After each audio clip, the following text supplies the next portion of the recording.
So yeah, guys. First off, again, Berserker tier list. We're nearing the end of all the tier lists before we go back and just add them in with any changes, with updates, upgrades, and so on. Me and Tristan are gonna go over all 36 Berserkers here, even the ones in JP.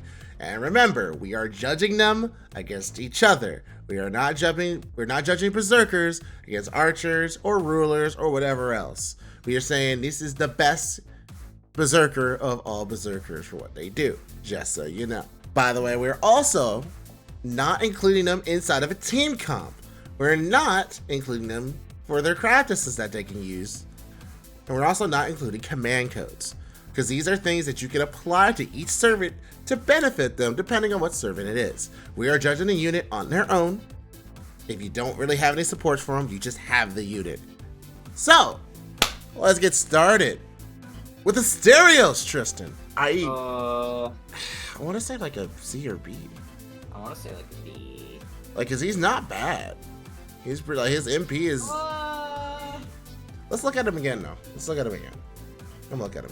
Like, I just remember using him a lot early on. Like, as a new player, he wasn't bad. As an older player, I wouldn't. He's definitely not my first option. He just doesn't have an NP like at all. Mm-hmm. And so that kind of really hurts him. So there's no real point in half of his fucking usage. Yeah, it's weird, right? Because he has monster strength, which is not bad. It's a 30% attack up for 3 turns.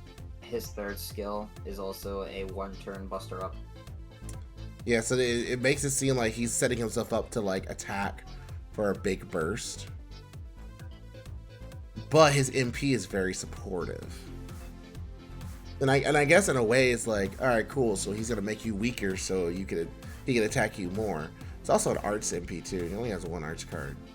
I would say if this is one of the few Berserkers that you have, if you didn't have Spartacus, I would say he's a B, right? Overall, though, I feel like he might be a C. I think he's. I don't think he's a C. I think he's a, like, at least for me, I do think he's a B. Mm-hmm. But I don't see him being lower than a B. Right. Okay. I didn't see him being lower than a C, personally. Because like it's well, yeah, he's a 1-star, but he does have Madness Enhancement with a triple Buster deck with a Buster up. That's also a Star Absorption. That also has a 30% 3-turn attack up. When he does hit, he will hit a lot. And I guess like he also has a 3-turn 40% defense up, which is nice, but doesn't really mean fuck all. It's just so you don't see him being C. Now B was like it's just short of being good, but it being held back. C is like there's a lot of issues. Because like he's being held back by the fact that there's no real reason to use his NP, and you only really have his skill kit. Because like yeah, it's strong that his NP reduces the attack and the defense of enemies by 6 turns. And then it eventually gets upgraded to do a further 40% for 1 turn. But, like, that doesn't really help him, like, live. Dude, like, all told, has 6.6 KHP. Yeah, so it's definitely like a lower then. He's a lower B. He's just on the cusp of being, like, good. He's not yet C, but B. I'll say B is fine. Next up, Heracles! It's really hard not to put him in EX. I think he is EX. But A+ is EX. Put him at A+ for right now. Like, and here's the reason, guys. I know you're gonna be upset. Here's the reason why we're saying that. You gotta say survivability, right? And yeah, he has an attack up, he has a guts, and he has an Are evade. we taking into account the bond CE? Exactly. I was just gonna get to that. The bond CE is the important bit, because the bond CE gives him 3 stacking guts. But you have to get them to bond 10. If you don't have them to bond 10, that is just not something everyone has. On top of that, that's a CE too. So you gotta include that in the cost. Like, that's just not something we can include. If we're doing on his own, I mean, he has good stuff. The third skill gets buffed so that whenever he pops a guts buster up, but it's only 1 guts that he applies on the third skill. But it does stack with it's a stackable guts. Yeah, so it does. So it's stackable guts that stacks with the bond CE, And the MP is very good. It's very solid. For a new player, he is definitely an EX. 100%. New player, he's EX. If you have a very well developed account and you have other berserkers that you use, you don't have his bond CE, he's A+. Like minimum A+. If you have his bond CE, and if you like Heracles, he's EX, easy. But you can't say that for everyone. So if you're doing it on an everyone basis, he's A+. Because tell me when you guys have actually used Heracles, like a lot. Like you use him like he's your main go-to. He's the number one person you use. Orisville. Yeah, exactly. Orisville. Most of y'all use Arjuna. Most of y'all use Arjuna Altar. And support Arjuna Altar if you don't have him. You're like, oh man, I ain't got Arjuna Altar. Time to use someone else's.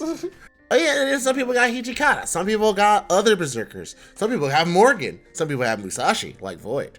So like, Nina has Kintoki. I use Berserker a lot because I quick farm. So I haven't used my Heracles in forever. Like this Battle Tower event would be the first time I use Heracles in ages. So yeah, A+.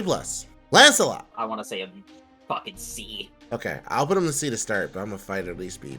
Like I can't accept him being in. This unit fucking sucks. In what way? Alright. In what way? In almost every facet, because if you don't have him in double Scotty, what the fuck is he supposed to do with his life? Oh, he has a third skill that increases his NP generation with what? 1 arts card? He's a triple Buster Servant with no attack up. He's a triple Buster Servant with no Buster up. He has Eternal Arms Mastery, cool. He has Protection of the Fairies that increases his star generation. Dude, sick. He has 1 quick card. And he has a fucking crit damage up for 3 turns. That's 50%. That's fantastic. How is he getting the stars? I keep forgetting he's a triple Buster deck. Is he triple? And the fact that, yeah, he's triple Buster. Triple Buster, single arts, single quick. Issue as well, his NP hasn't gotten buffed, and none of his skills have gotten buffed. So what the fuck is he gonna do? That's a damn shame. Yeah, no, looking at that, the only reason why he's able to succeed in quick is the fact that he has a quick NP. And he has a reverse flow of mana. If he didn't have that, he'd be fucked. So like how is he supposed to generate stars with that 1 quick card that he has on that? Like cool. He has 3 turns of being able to have higher star gen. What do you mean? He has 1 quick card. What do you mean he has star absorption? He has 1 quick card. He hasn't received a single buff. Not a single buff in 6 years. What? Not a single buff. He's a C. He's a C. He's C. He might even be D. Oh my god. Oh no. My boy. Yeah, oh man, without Scotty, it's horrible. That's why I immediately put him in C. He hasn't gotten a single buff. Damn. Oh my god. I might have to actually put him in D because it's just like because on his own, what are you using him for? What? There are other. What's the point? I would rather you have Hercules. Hercules. I use Spartacus over Lancelot. Oh fuck. It's fucking. It's a travesty what happened to this dude. Ah, you know what? You did a demon. I'm sorry. We'll move on to the next one. I'm sad. I'm sad. I'm so sad. Lubu. Oh, that's an A unit. I would use Lubu over Lancelot. I don't even like using Lubu in this game. Oh my god. I would say his first skill. Why is he only get 27% at max? He does have a pretty good. Second, at least decent. It increases his own MP damage and critical absorption, which is good on the Berserker.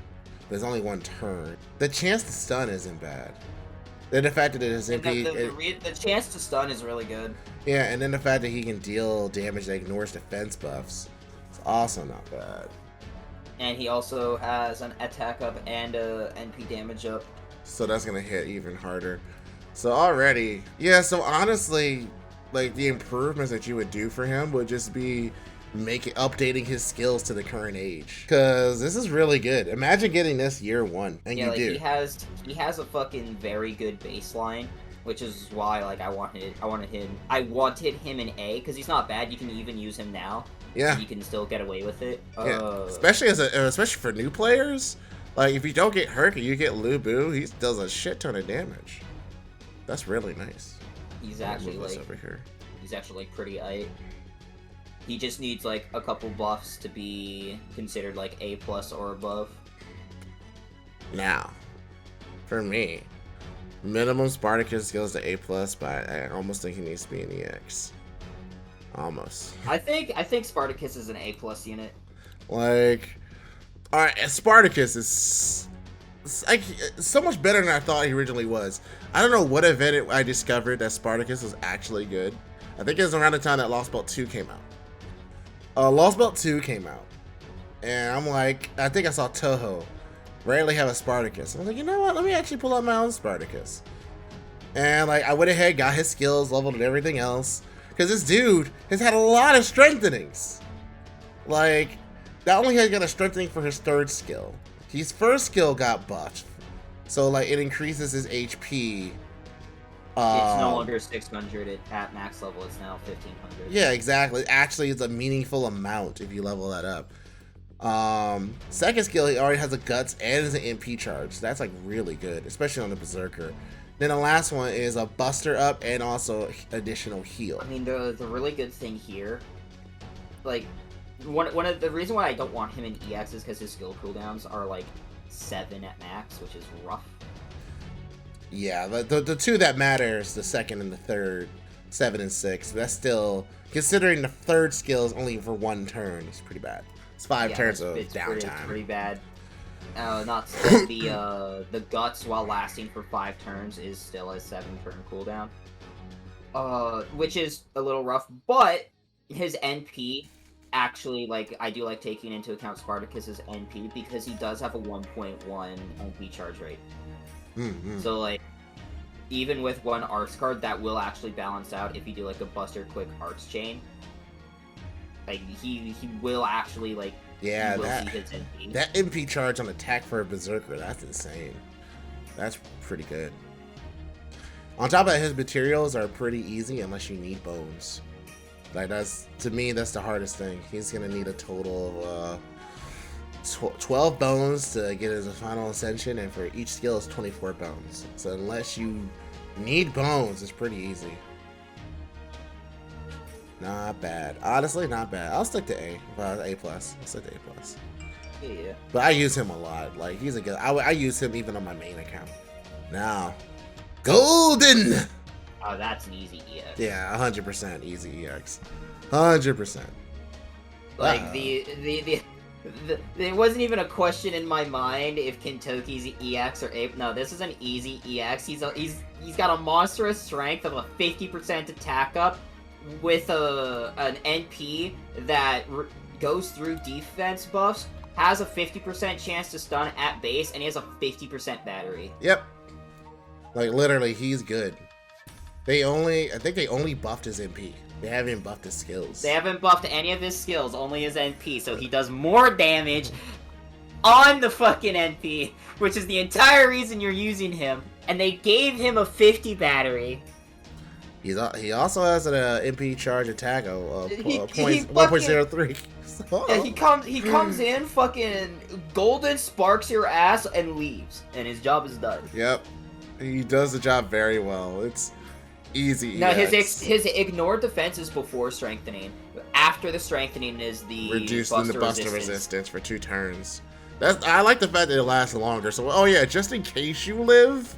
It's just under the impression that you somehow live, you're not going to next turn. And then the chance to stun also is pretty big.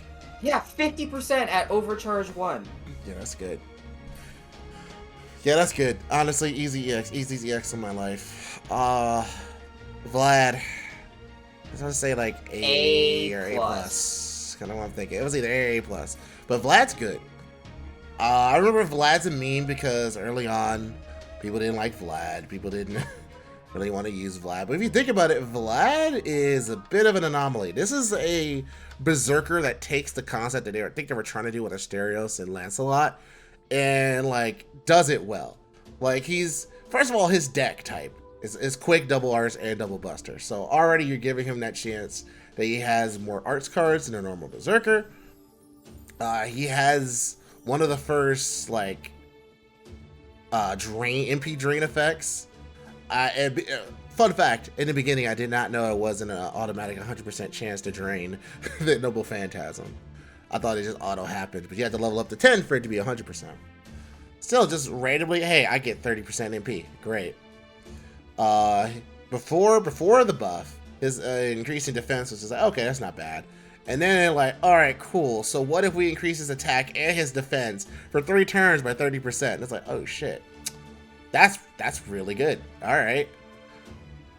Then he had a guts because he's a vampire. And it's like, all right, cool. This all makes sense, and this is really strong for a berserker. Hey, what if we also make this guts stackable with other guts? And then also he gets another guts, and it also increases MP generation for 3 turns by 20 to 30%. It's like, fuck, that's really strong. Okay. And it's like, oh yeah, cool. Also, what if we upgrade his Noble Phantasm twice? Not once, but twice. It's like,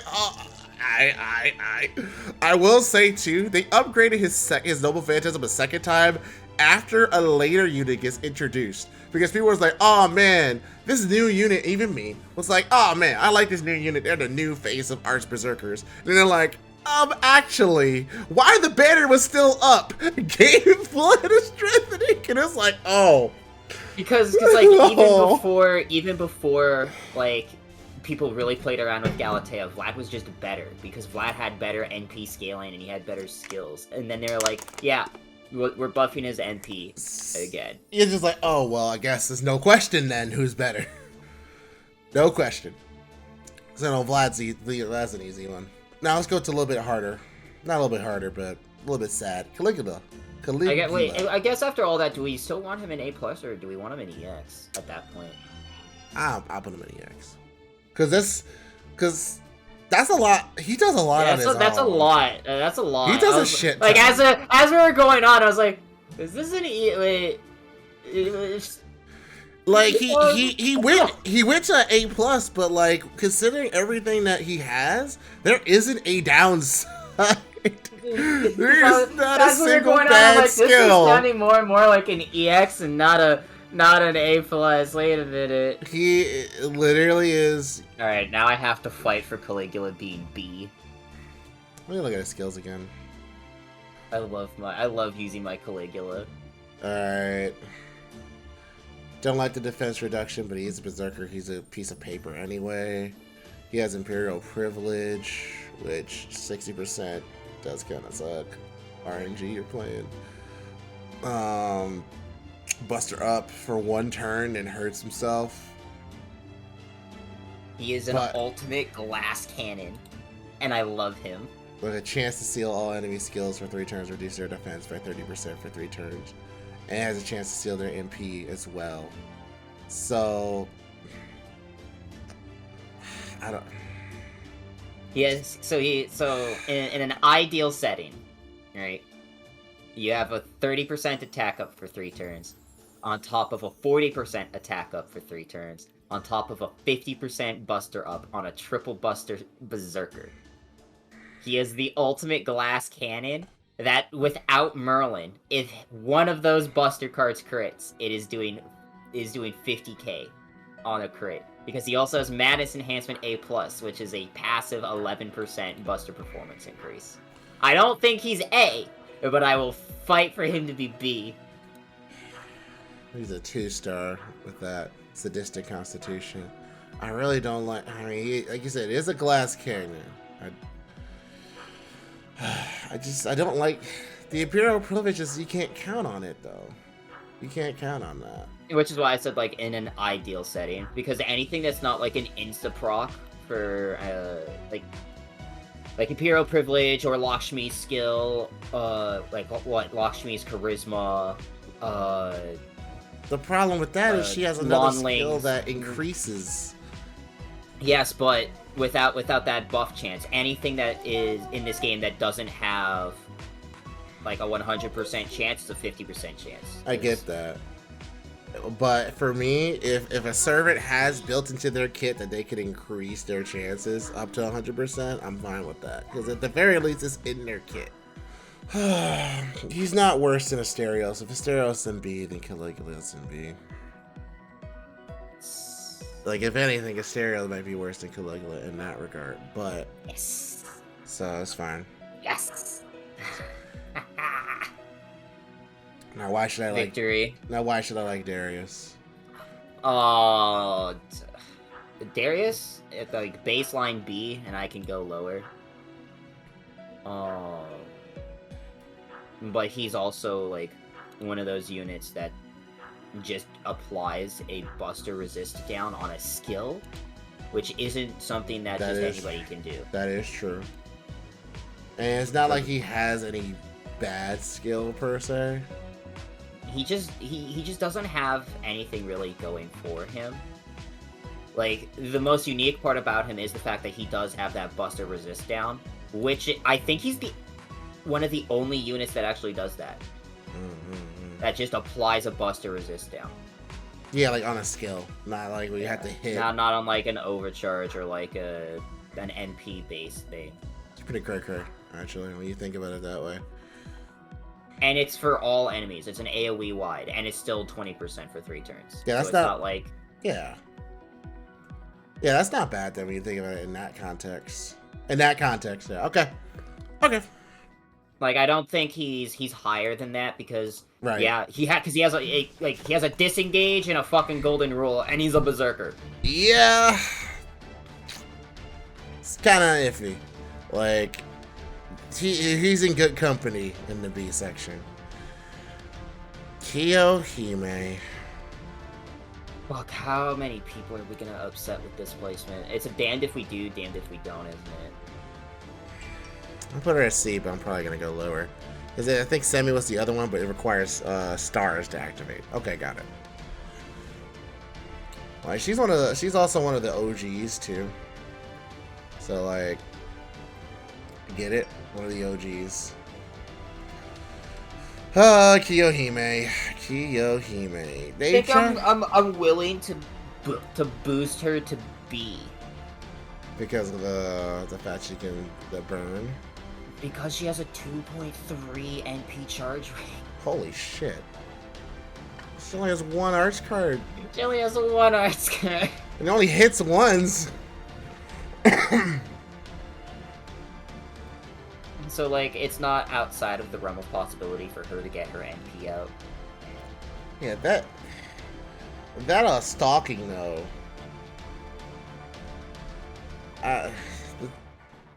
The fact that it increases their attack by 20%, really. Yeah, no, that's really bad. That's really bad. That's something that I've never been able to excuse. But she does passively have EX Madness Enhancement, so 12% increase, on top of having Flame Colored Kiss, which is another 30, while also being a debuff cleanse. And she has Spread of Fire on her first skill. So, like, the burn on her NP, which lasts for 10 turns, will do double damage for 5 turns. She doesn't really have a lot going for her, though. Just really that demerit hurts a lot. I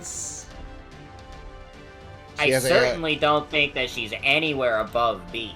I think B is her ceiling. Like, she can't get higher than that. Let's talk about her next to Darius. Well, I mean, she's a single target and he's an AoE. Yeah. No, she's an AoE. Yeah, it's Lancer that's the single target. Okay, so then, yeah, so next to Darius. If we look at them, alright, so next to Darius, who would I prefer? I think I prefer Darius because he has a guts. Yeah. And he doesn't, like, make the enemy stronger. Like, even if he does buff up your attack, you're literally making your job harder. Plus, like, her stalking B. Like, yeah, Kiyohime has the defense down and the buster up allowing for multiplicative. But her defense down is only for one enemy. Whereas for Darius, his buster resistance down is for everyone. So everyone is getting that. Also, that chance to stun is a 50-50. And it can only go up to 80%. Granted, I know we've been saying, like, stun chance isn't bad. We do like that. Yeah, she's an AoE with similar, if not lower damage, and no guts. Yeah, that's like it's like Darius is shining, especially considering Darius, even if he has a lower base NP charge rate than Kiyohime by, like, literally, because Kyo's, like, doubled his NP charge rate, he has Golden Rule. So, like, at least within the comparison between Darius and Kyo, I like Darius is just better. I think it's a personal preference too, but I also like just don't like using Kiyohime for Berserker. For real. I just wouldn't. I also wouldn't say that. Man, I'm sorry. That just shows you how much I really can't get over the fact that she increases the enemy's attack by 20%. Like, is her kit shit enough that she sits beside Lancelot? I think is the question here. I don't know. I don't think so. I think because you clearly see what you need to do with Kiyohime. What do you don't know what you're supposed to do with fucking Lancelot. I think the issue with Kyo is like they gave her a kit that should have been single target, but then they gave her an AoE NP. That's what it feels like. Maybe that's why they made the summer version single target. Yeah, she has a shit ton of bones. All right. I say C is fine right now. Honestly, you can make her B, but I don't think she sits at B. In my opinion. That's fair. Ericube Bloodaxe. I see. Let's look at him again. They actually used him for farming. Kiyohime might be. Sorry, Kiyohime might be his company.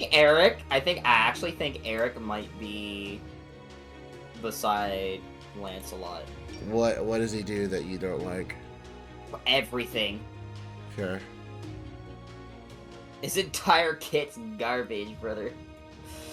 Alright, so he can reduce an enemy attack and defense for 2 turns. 2 turns. He has the guts. He removes his own debuffs and max HP for 3 turns. Is it bad that the dealing 1k damage to himself kind of hurts too? Yeah, because that will kill him. That will kill him. Because the highest HP that he can have. Because, like, this is without taking into account Grails.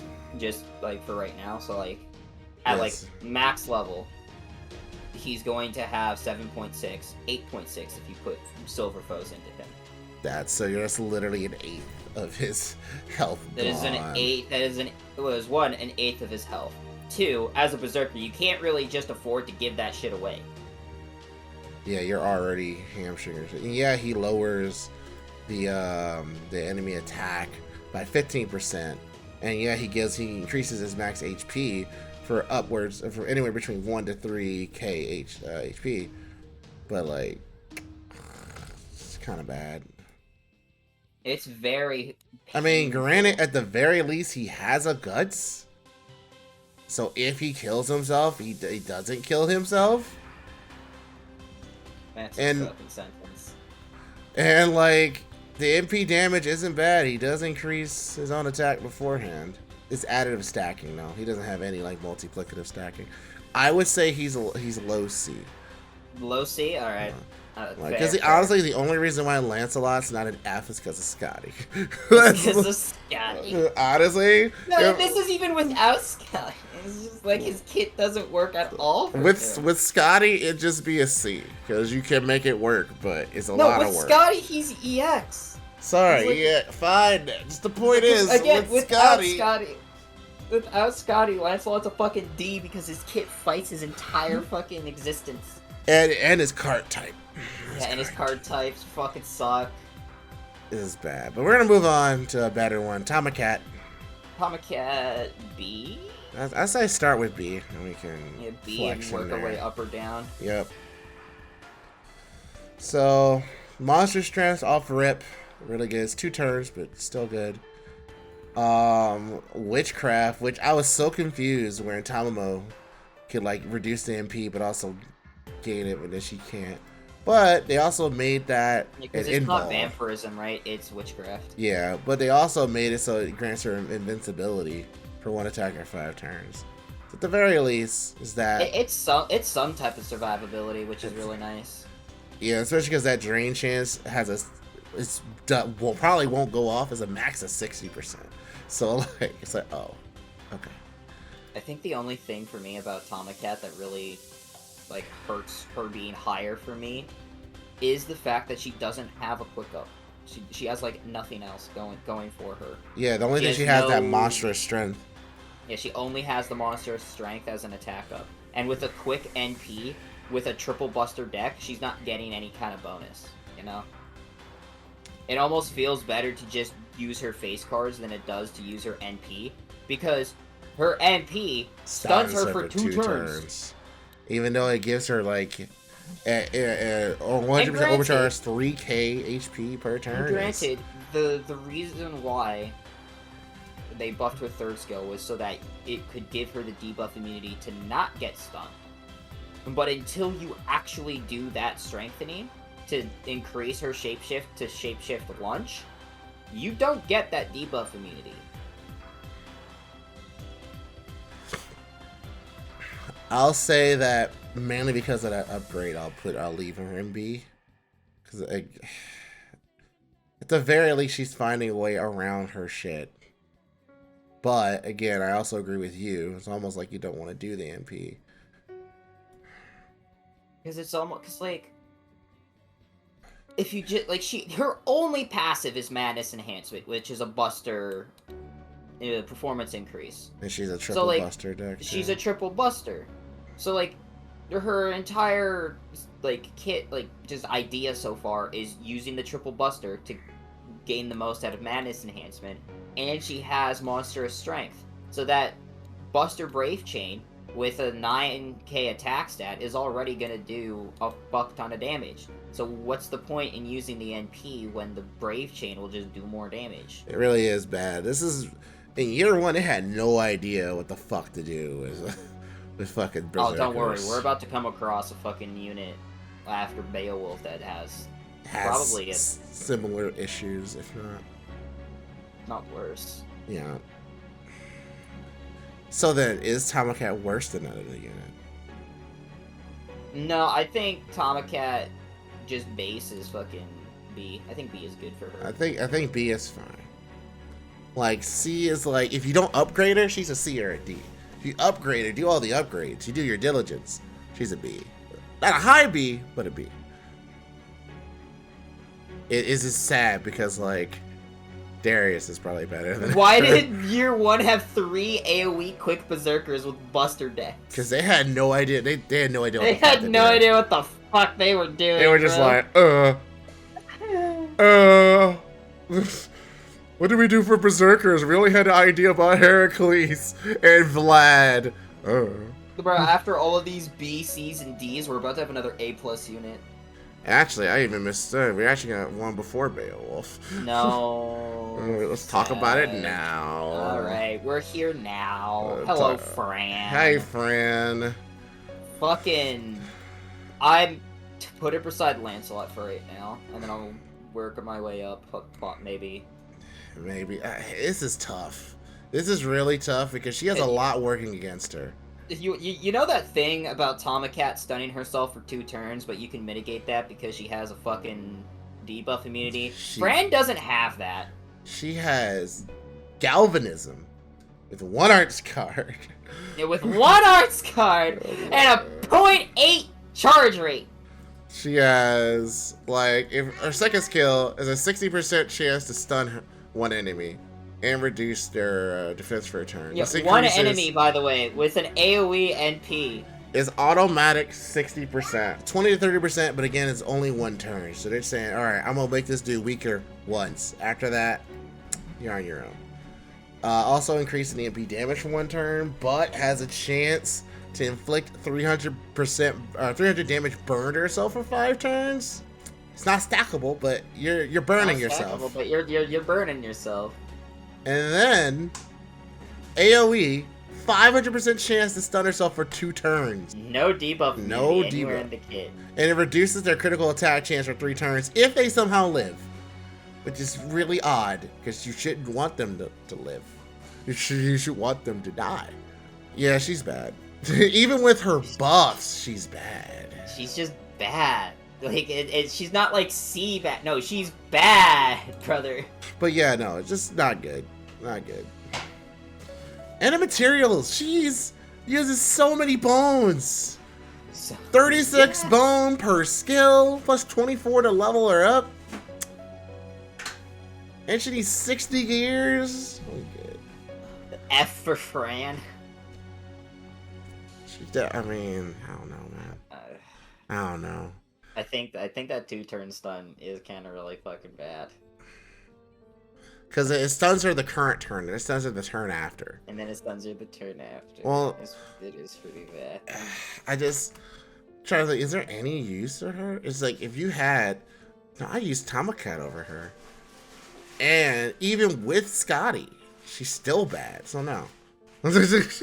even if we were to include the Scotty thing, she's like, nope, you're just bad. You're just bad. You're just not good. That's a damn shame, because, you know, Apocrypha made people like Fran, but she's bad. Yeah, this isn't. I was like, maybe we can work. No, we worked down. It's like, no. I was working to like keep her at D, and then we kept talking, and it was like, nope. Dude, that 2-turn stun is fucking bad. It's just too many demerits, man. Too many demerits, and then everything's like 1 turn. You're not allowed to live on this planet, Fran, without knowing fucking suffering. And then MP generation for no reason also doesn't help. The only way that will work is if like they make it so that MP, she gets MP back on Buster cards. But even then, demerits. She has so many. Now let's talk about Beowulf, the much better Berserker. The much better Berserker. A+. Much better Berserker. Really, really good. Now, first skill literally is just Berserk. Increase attack damage and MP damage for a turn. Multiplicative stacking for 1 turn. Pretty good. All in one. Then, of course, he had the Instinct, which is garbage. But then they turned it into Inspired Hero, which is way better. 15 crit stars, increases crit damage and crit absorption for a turn. Again. So he's making sure he's getting those fucking stars. Because Berserkers have a horrible crit absorption. So, like, crit absorption on a Berserker means like, okay, I care about the stars. I really want them. Like, and increasing crit damage for that turn. So again, he's all about building himself up for 1 really good attack. Then we have the 3rd skill, which before was a Guts, which again on a Berserker is still pretty good. Then it turns into Patience of Old Age. It gives him a Guts, increases crit damage, and then as a niche, increases damage against dragons or giants. So, like, that at least gives them a little bit of a niche. In terms of giants, though, I don't even know if there are many enemies with giant. Let me look it up. How dare you? Yeah, because like, I think they consider giant to not be super large. Like, giant is like its own thing, I thought. It is. They don't have it like in its own separate category, so I guess I'm fucked. Giant, like if we want to talk about servants, it would be like he would just be better against all of those units. Mm-hmm. Yeah, so the giant thing is kind of thing, but didn't they make that for David? So they retroactively added it for Beowulf. Yes. So I mean that's not nothing, I guess. But MP though. There are a lot of dragon like enemies as well. This would include service with the dragon trait too. And like all of the giant units. Yep. Within like all of the Onis are giant. Mm-hmm. All of the Spriggans are giant. All of the giants in Lost Belt 2 are giant. Mm-hmm. That's fair. Those are a lot of those come up in like events too. Like as event bosses or raids. But then we have the Grendel Buster, which is the MP. Granted, this is a year 1 service, so they only had 1 passive skill. That's Madness Enhancement at E-. So it's like a very negligible difference of 1% Buster performance. But even before it got upgraded, it wasn't bad because they ignored evasion for a turn. And if they live, somehow reduce their critical attack chance. But after, the damage pretty much been increased on it. So the damage is very good. He's solid. Yeah, he's pretty good. Like, he's really solid. It's just the fact that he's you know what you use him for. You're gonna use him for a turn to where it's like, I'm gonna hit very hard and you're gonna not like it. And if somehow you live, I have a guts to make sure we can do this again. Make sure we can do this again. Because this rodeo ain't done until I say it's done. Now, the cooldown at the highest is 5, so that's 4 turns of downtime for both the first and second skill. The third is 6. But you know, the crit up lasts for 3 turns. Yeah, crit up lasts for 3 turns. The guts last for 4 turns. So, it's not bad.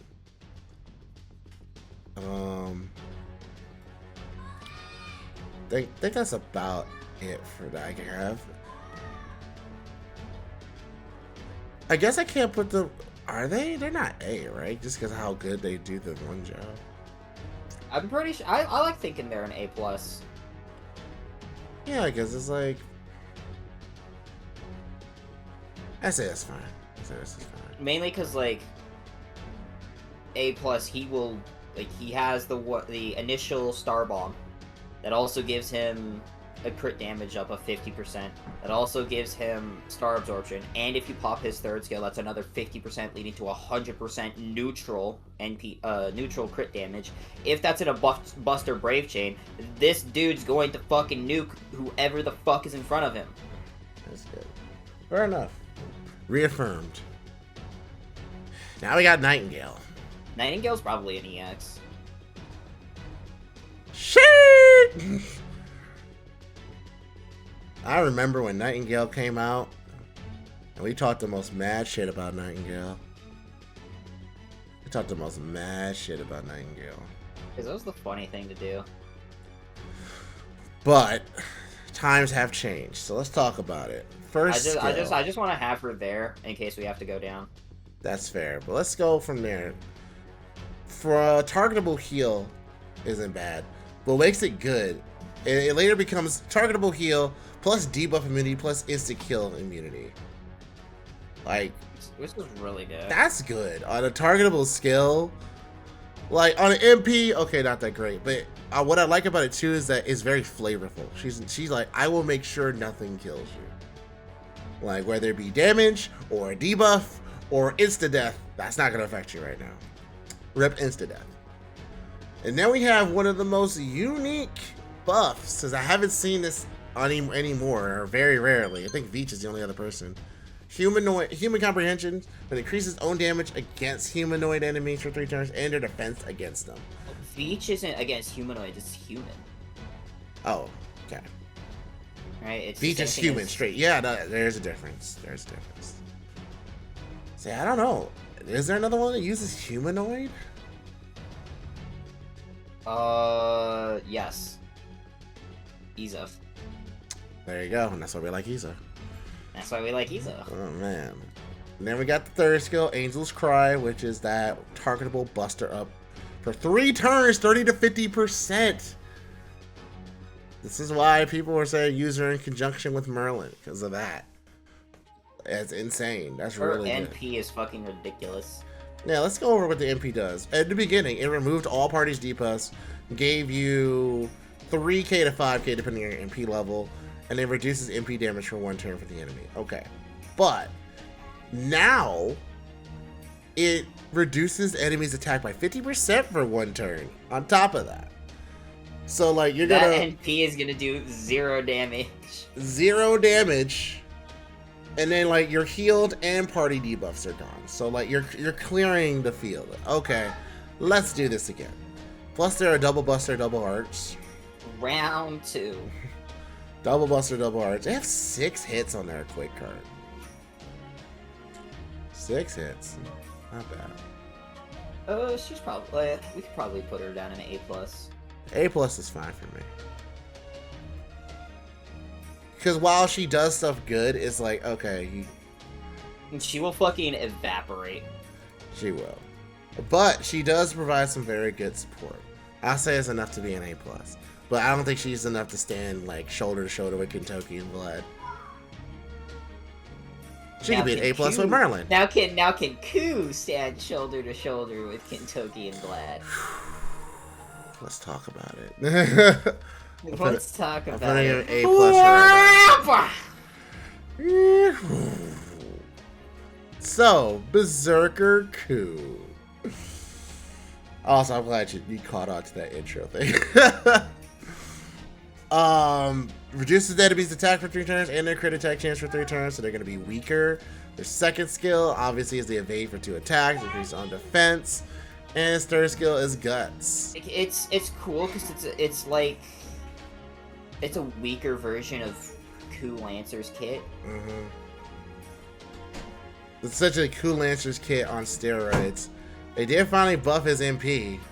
Well, I wouldn't even say it's Coup Lancer's kit on steroids, because Coup Lancer has another hit on the evade. It's for 3 hits instead of 2 hits. And the first skill is a disengage, which is a heal as well as a debuff cleanse. So yeah, no, the attack down's nice. And the crit chance is also nice. But Coup alters a fucking Berserker. So he's gonna take more damage than Coup Lancer. The divinity is something on there. I also like how they say it's Madness Happen EX, actually a C. Oh, man. Also, as another side note, his third append skill, anti-lancer critical attack chance resistance.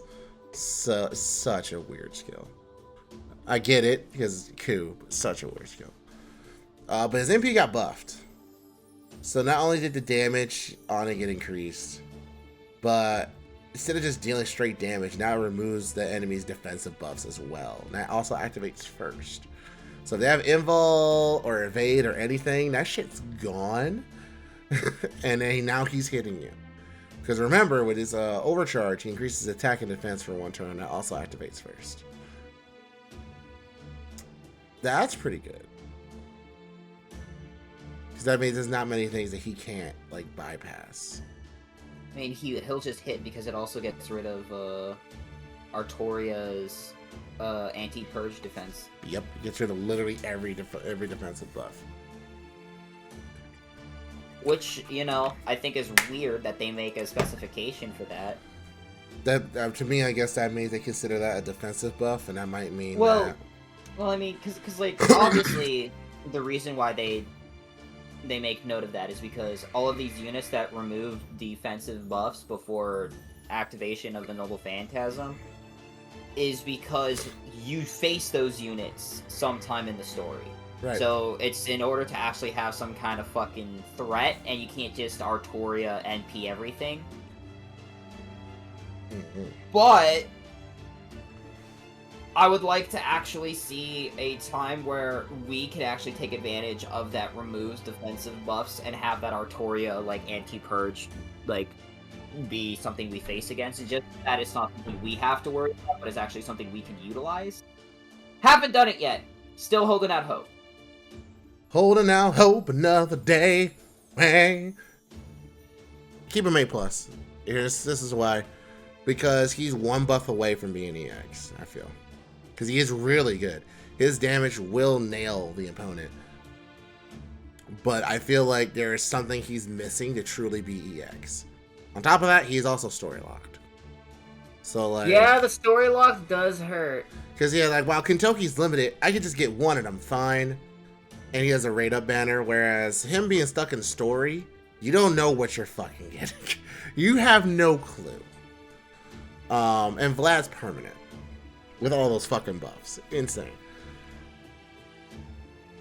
Yeah, like, Herc and, like, Coup are more similar than Coup and, like, Kintoki, in my opinion. So I think... I'm down to say that. Yeah. Like, Coup is like the 5-star Herc, in a sense. Just wish he had the guts. He got a rate up with Meve during the Little Big Tengu. I mean, yeah, they like to pair them together, right? But I've seen more rate ups for Kintoki than I have Coup Alter. And you can't count on that. You kind of just gotta wait, guess. Whereas at least in NA, they like to do like random, hey, Kintoki rate up. Because limited, and he's Kintoki. Let's talk about Minamoto-no-Raikou. I want to put her in A+. I want to keep her in A+.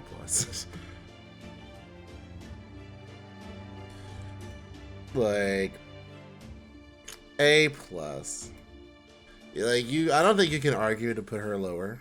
I don't think you could. I don't think she's like anywhere lower than A+. Like, her skills are actually good. Like, first of all, double arch, double buster, and her arch hits actually fucking matters. 4 hits on the arch card. And then she has Eternal Arms Mastery, which increases the crit star, but then turns that into Genji Clan Martial Art Discipline, which adds increased critical damage for 3 attacks to 3 turns. I wish it was just 3 turns, honestly. But hey, it's there. It's adding to something that's already good. I think the important thing to note on the skill is that it's a 60% crit damage up. Yeah. Yeah. On its own. Aren't they normally like 50? Yeah, they're normally 50. They're either 50 for 3 attacks for 3 turns, or it's 100% for 3 attacks for 1 turn. We're also going to run into something that we both don't like, and we've talked about in the past. Her mana burst. Her mana burst sucks.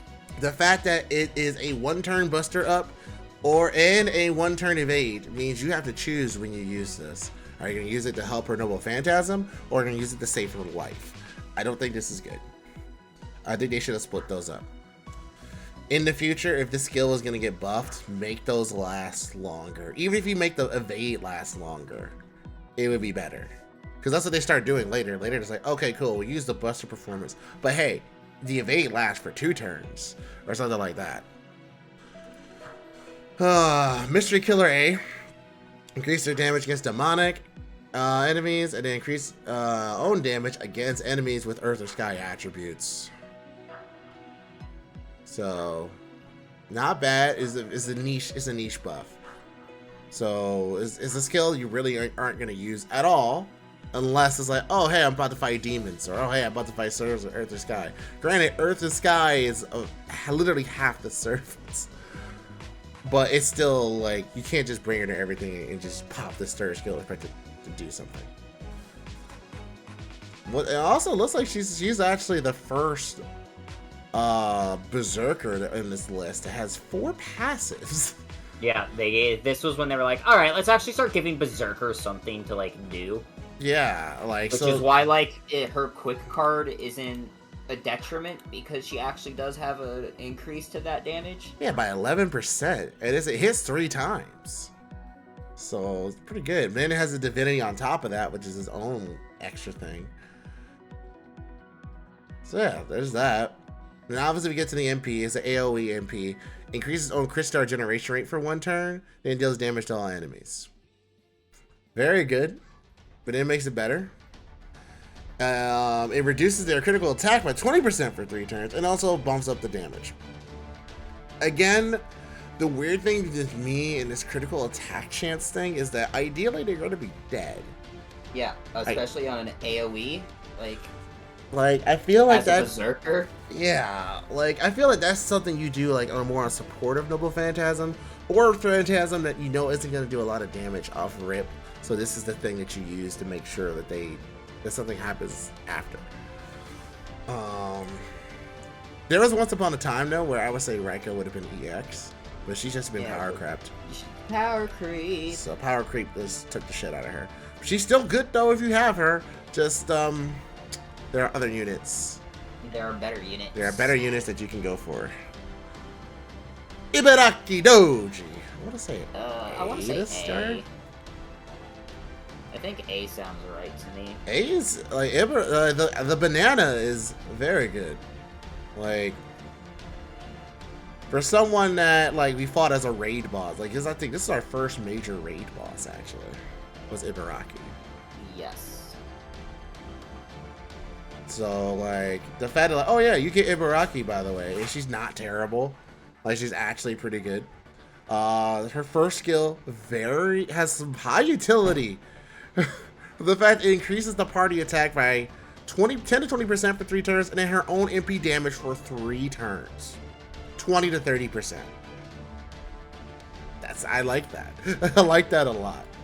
Second skill, as a Berserker, I liked it because it removed their own debuffs and then gave them HP. But then it got upgraded, so now it's targetable. It removes one ally's debuffs in their HP, also increases critical damage for 1 turn. And if you just so happen to have a Shuten Doji, it increases their attack for 3 turns. And if they're alive, charges their MP by 20%. There's a funny thing about that Shuten Doji thing. There's only one reason they're able to actually like get away with doing a buff like that. And that's because there's a welfare.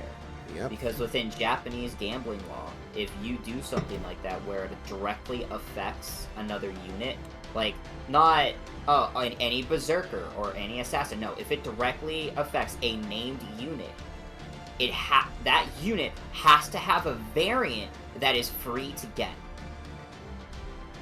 So it affects not only assassin Shuten, but caster Shuten. And that was the only way they were going to be able to get away with having a Shuten Doji ally. How did that work with Ilia, though? The Chloe and Ilia interaction? Because Chloe's the free to get unit. So as long as one of them is a free unit, it works. Yeah. Okay. Yeah, because Chloe's the one that buffs Ilia.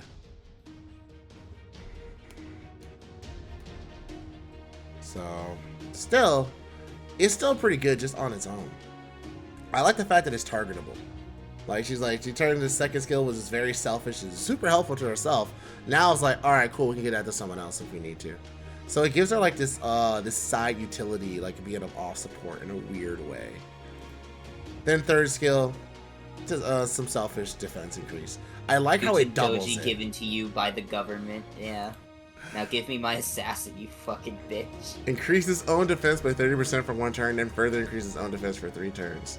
So, straight up, like for 1 turn, if you max this out, her defense increases 60%. So, like, for that 1 turn, it's 60%, and after that, it's back down to 30% to level up. So, she's tough to kill her. She's tough to kill her if you level those skills up properly. And the hit counts on her arts and quick card aren't bad either.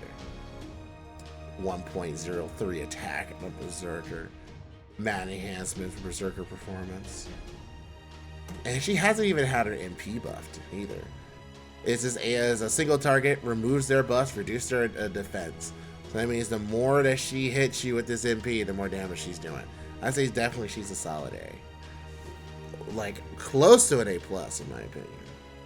Because, like... She just needs that NP strengthening. Yeah. That rampage of the Oni with that 100% crit damage up is very strong. It's super strong. And the fact that she like can even put it on other people if she's not the damage dealer, it's like insane. It's really good. I kind of want to put her in A+. like that's still good. That's pretty good. MP just being year 1 is like her literal holdback. And she's perma too, so she's not even limited. She's perma. She's a 4-star. Why is Buster the only way to make Berserker strong? It's not the only way to make Berserker strong.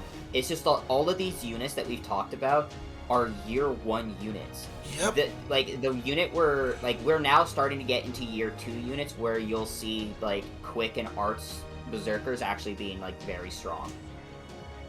Yeah, but they had For example, the next one, MHX Alter. Which I want to put her at A+ to start. Okay, fine. You said to start. It's fine. Look, I like her a lot. Look, my favorite Artoria is Lancer / Ruler, with Etchan being in second. So like I feel. And we'll talk about why right now. Double quick, double buster with actual good hits on the arts and quick. MP charge of 1.07. Just statistically, very good. Then we have our first skill. Increases on healing received for 3 turns. And then, oh yeah, I recover HP. So, right off the rip. Oh man, I can increase my healing. Let me heal myself. Like, it increases it. But it gets even better because they buffed this thing. So now it recovers 1000 HP every turn. And then also increases critical damage of quick arts and buster cards for 1 attack or 3 turns. I don't like the fact that it's 1 attack, but at the very least, it's spread out between the card types. So, like, you could theoretically spread that out over 3 turns. You could.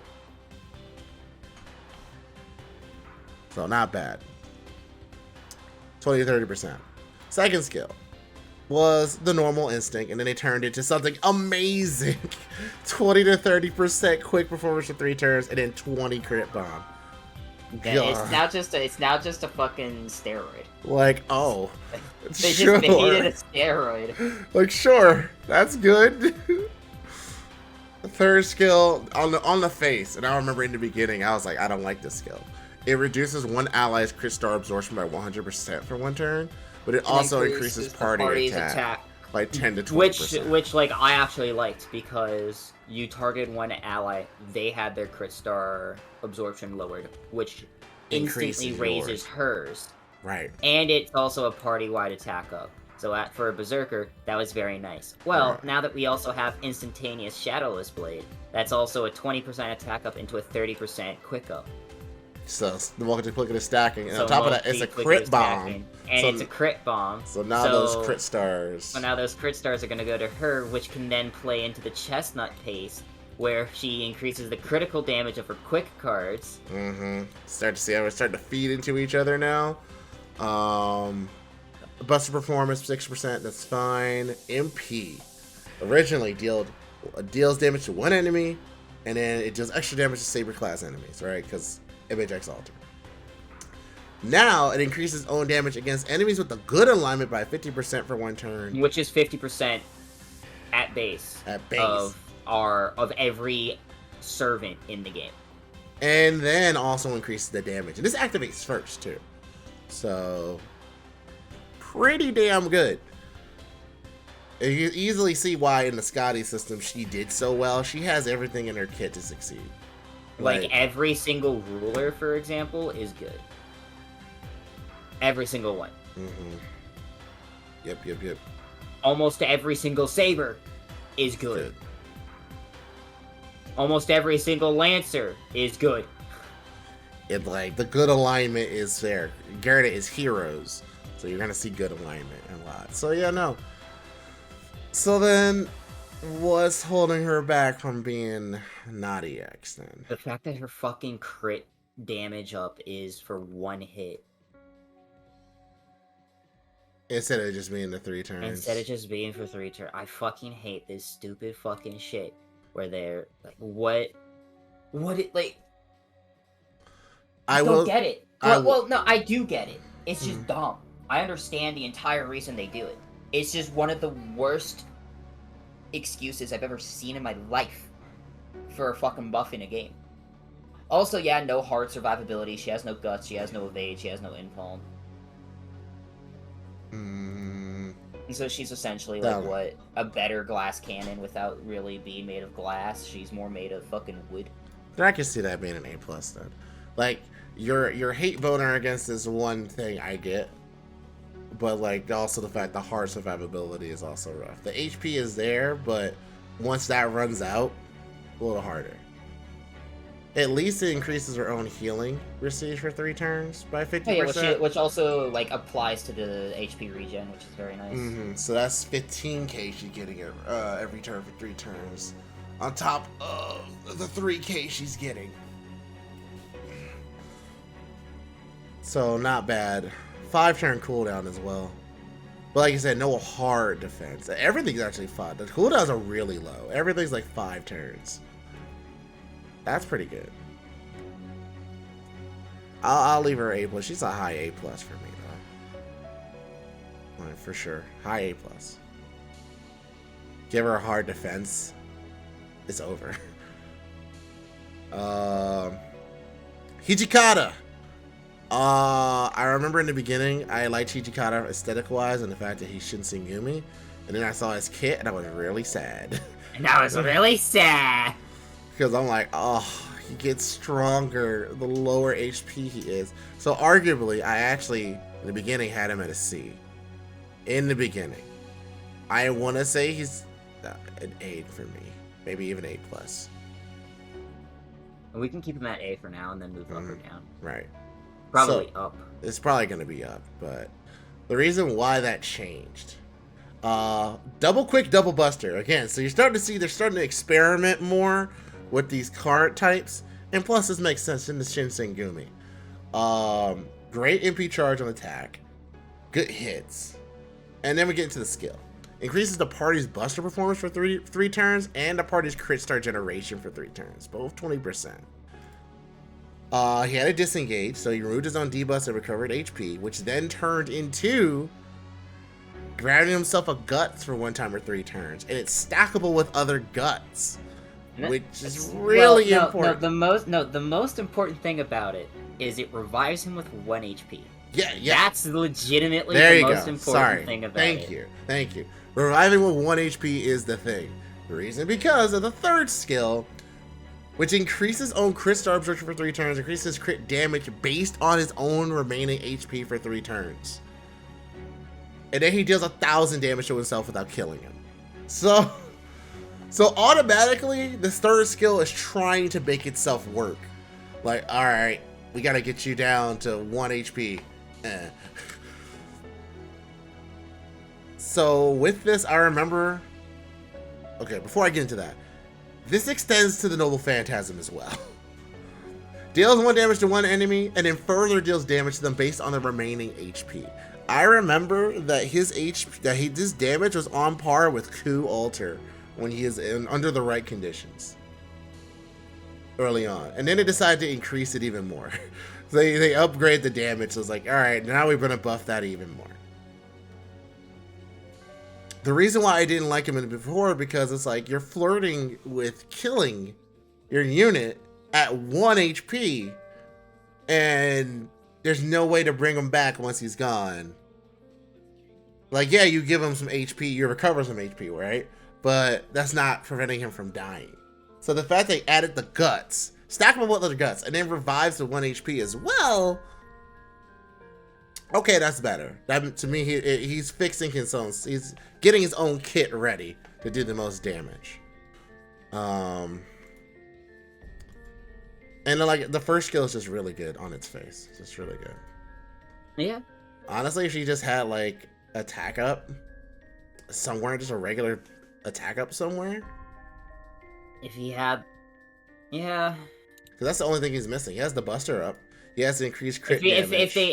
No, not even actually, because he's a crit monster. Just increase that. Make the laws of the Shinsengumi also be a star bomb.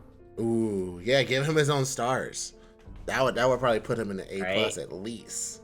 If he had his own stars. I mean, I'm even willing to put him into A+, like just off the rip with where he is right now. Because like, yeah, you're flirting with death, but that strength that he does have, that is untapped potential. Maybe, I don't know. It's rough. It's A or A+, because A+ is definitely like the high end for sure. I think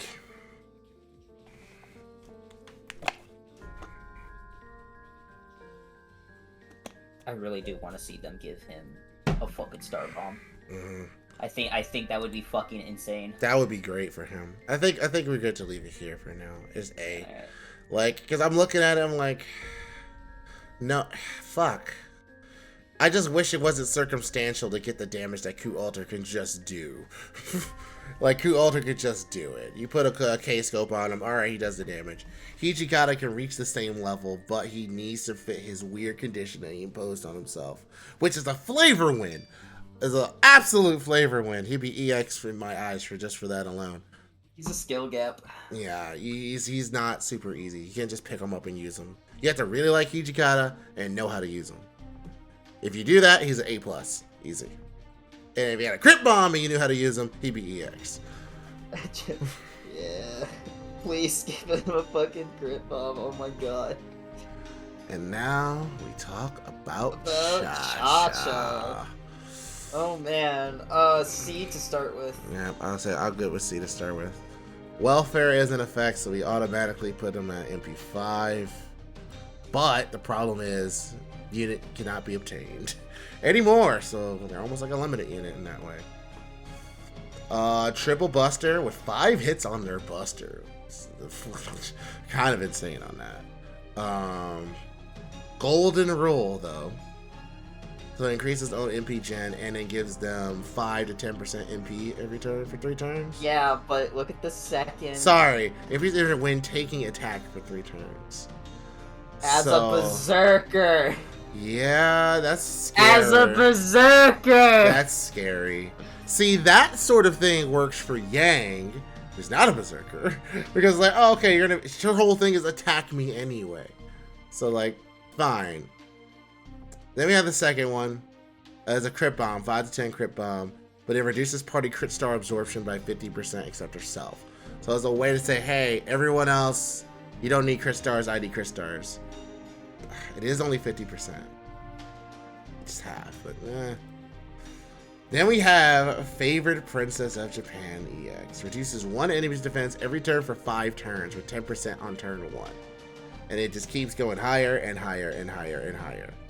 So if you max this out, on turn 5, your defense is down 50%. But ideally, you want them dead. You want them dead before turn 5, ideally. So, like, she's setting herself up for something to be for longer fights. Her MP inflicts burn on enemy for overcharge, deals damage to all enemies, and reduces their critical attack chance.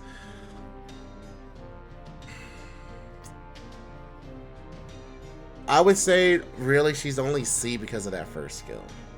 It's a fucking...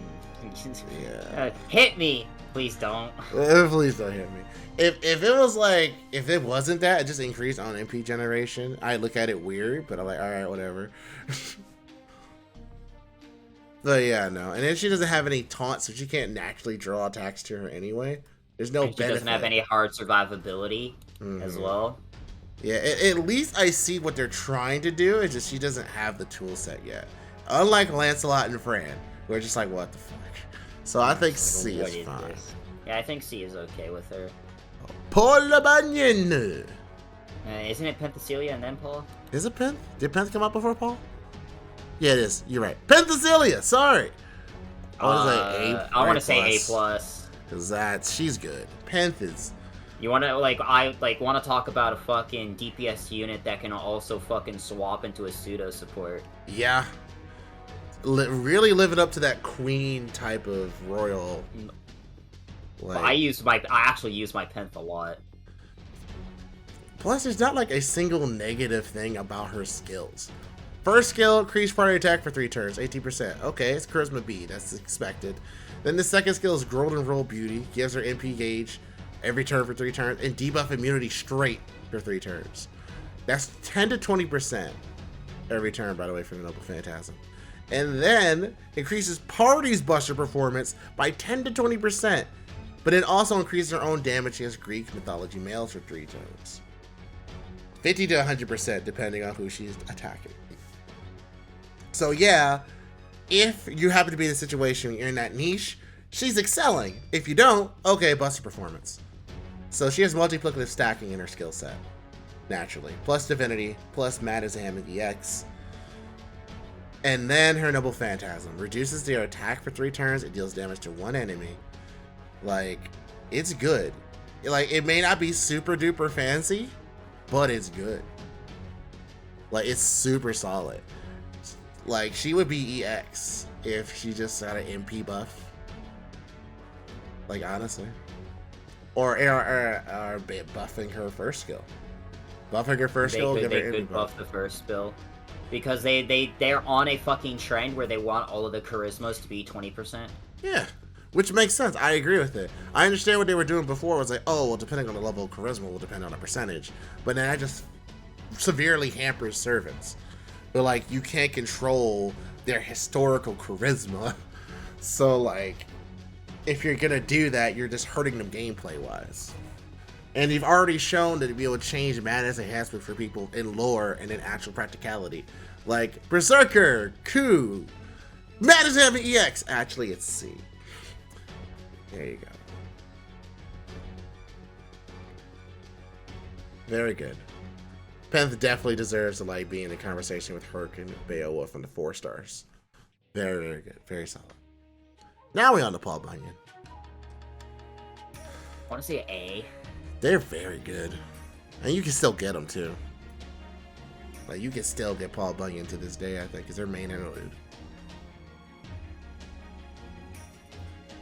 There's solid hit counts, solid stats. The skills are fantastic. 10 to 20% buster performance and party crit damage for 3 turns. Then just randomly gets to recover party HP. Okay, fine. 2k, just randomly. Then also reduces all enemies' defense and reduces their healing for 5 turns. So if they heal, its shit's reduced by 50%. But their defense is also lowered. But one of the real reasons you're going to be using her is a Noble Phantasm.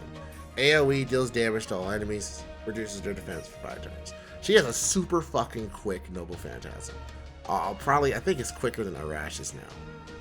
If you speed it up. Because literally she just steps on him, that's it, you're done. She's a gag character, but you can use her very easily. I think my, like, only issue, and, like, the reason why I don't want them in, like, A+, is because they just have no way to get to that MP. Exactly. On their own. Like, in a team comp, or if you have the right CE, sure, she's there. But if you have her just by yourself, you're going to be struggling.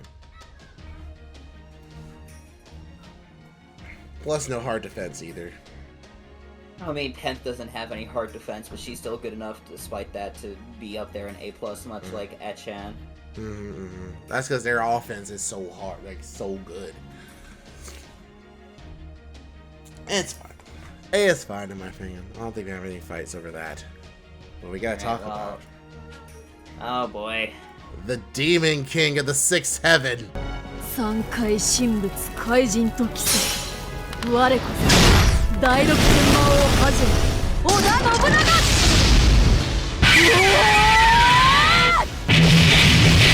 長ザ・ロックンロール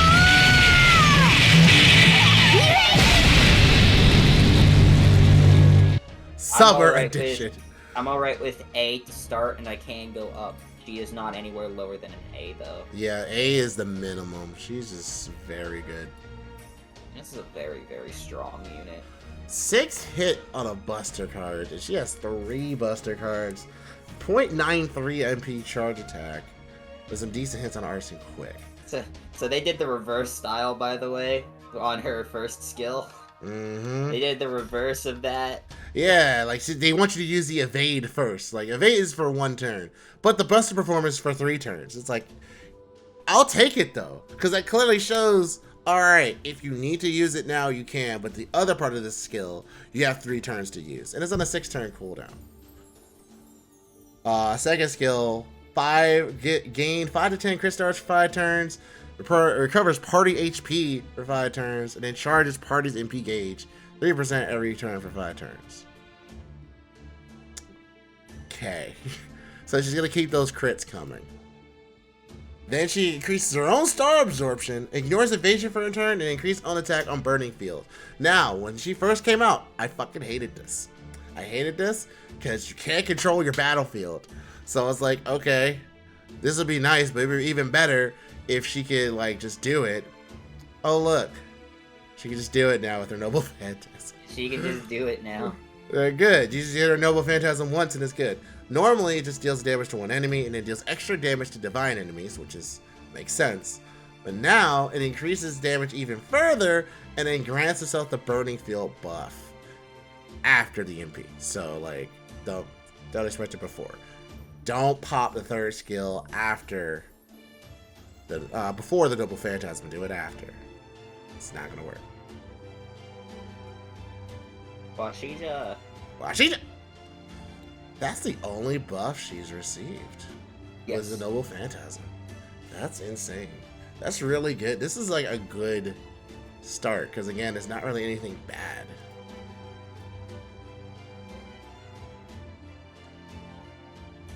Does she have what it takes to tussle with, like, Herc, Penth, and Beowulf, though? Because we have 20%, we have the Buster up, so it's multiplicative stacking. That second skill lasts for 8 turns, but I guess it makes sense because they're giving out stuff every 5 turns, but... Alright, by the way... Just base Hijikata with the 1 HP is the second highest damaging Berserker in the game. No, third highest damaging Berserker in the game. Sorry. What's the other two? Beowulf and Coulter. Because like with the 1 HP, that's a special effect. So. No. MHX and Beowulf. MHX, if she has a good alignment and a saber class, she will do upwards of 206,000, just base by herself. While Beowulf will do upwards of 135,000, and Hijikata will do upwards of 124,000. Whereas Ku does. Whereas Ku, because he doesn't have any like special damage effects, he will only do 86,000.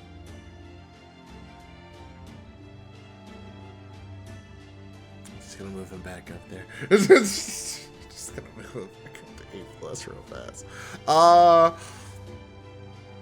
Nobunaga. I say it's man. I think A is fine. I say A is fine. Oh yeah. Also, Penthesilea, if like her NP goes off with against a Greek mythology male, is comparable to Hijikata. We'll get that even more so why he's an A+ now. I think Nobunaga should be an A still. Very good.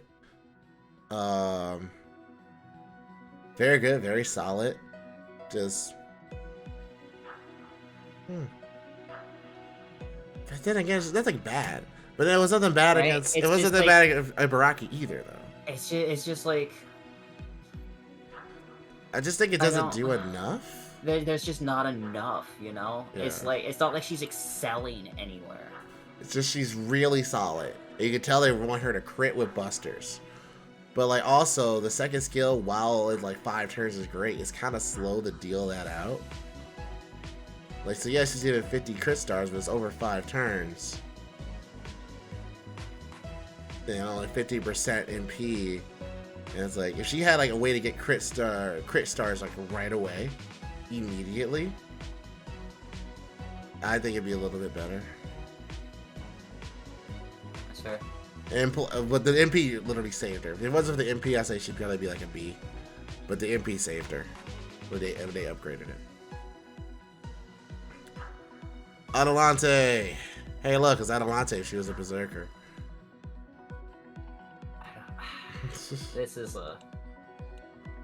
This is like an A unit, and I don't feel comfortable with her in A+. Double quick, double buster, art servant. They learned their lesson after so many countless failed quick base servants in the buster situation. They gave her a crystal absorption and a crit bomb of 10, but they increased it to where it's now 20 crit stars, and now we also increased critical damage of buster cards for a turn. Which to me, I'm surprised it's not quick. I understand why it's buster. I'm surprised it's not quick. It gives her the 1 turn quick performance. The party a 33% quick performance. And then gives it a evade for 1 turn increase on critical damage for 3 turns. Literally, I think aside from the first skill, is this Atalante as a berserker. Yeah. And then the fact they gave her buster performance as a passive by 8%. Does the other one inflict curse too? Yes, Regular Atalante? Yeah. No.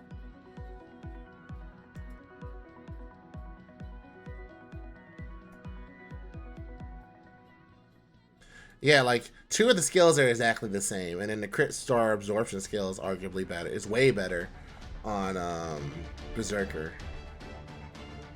Then they give her a buster performance. I just don't see her as like an A+. There's She's just not. nothing here that's just like, oh man, this is all really good. Like, no.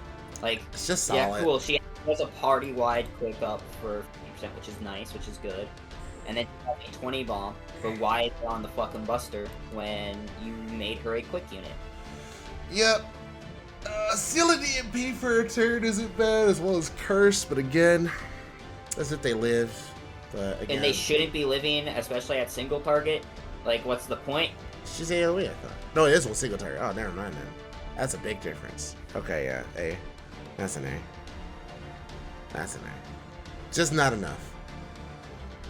Jean! Like when you have to compare her to like look at A+, and tell me that any of those, that she is able to hang with any of those single targets. You're telling me that Atalante is somehow going to be able to hang with Etchan, Kualter, Hijikata, Hercules, Penthesilea, and fucking Beowulf? Nope. No. Nope. Nope. Jean Arthur Berserker. Glass cannon. Very glass cannon-y. B to start, she's probably higher, but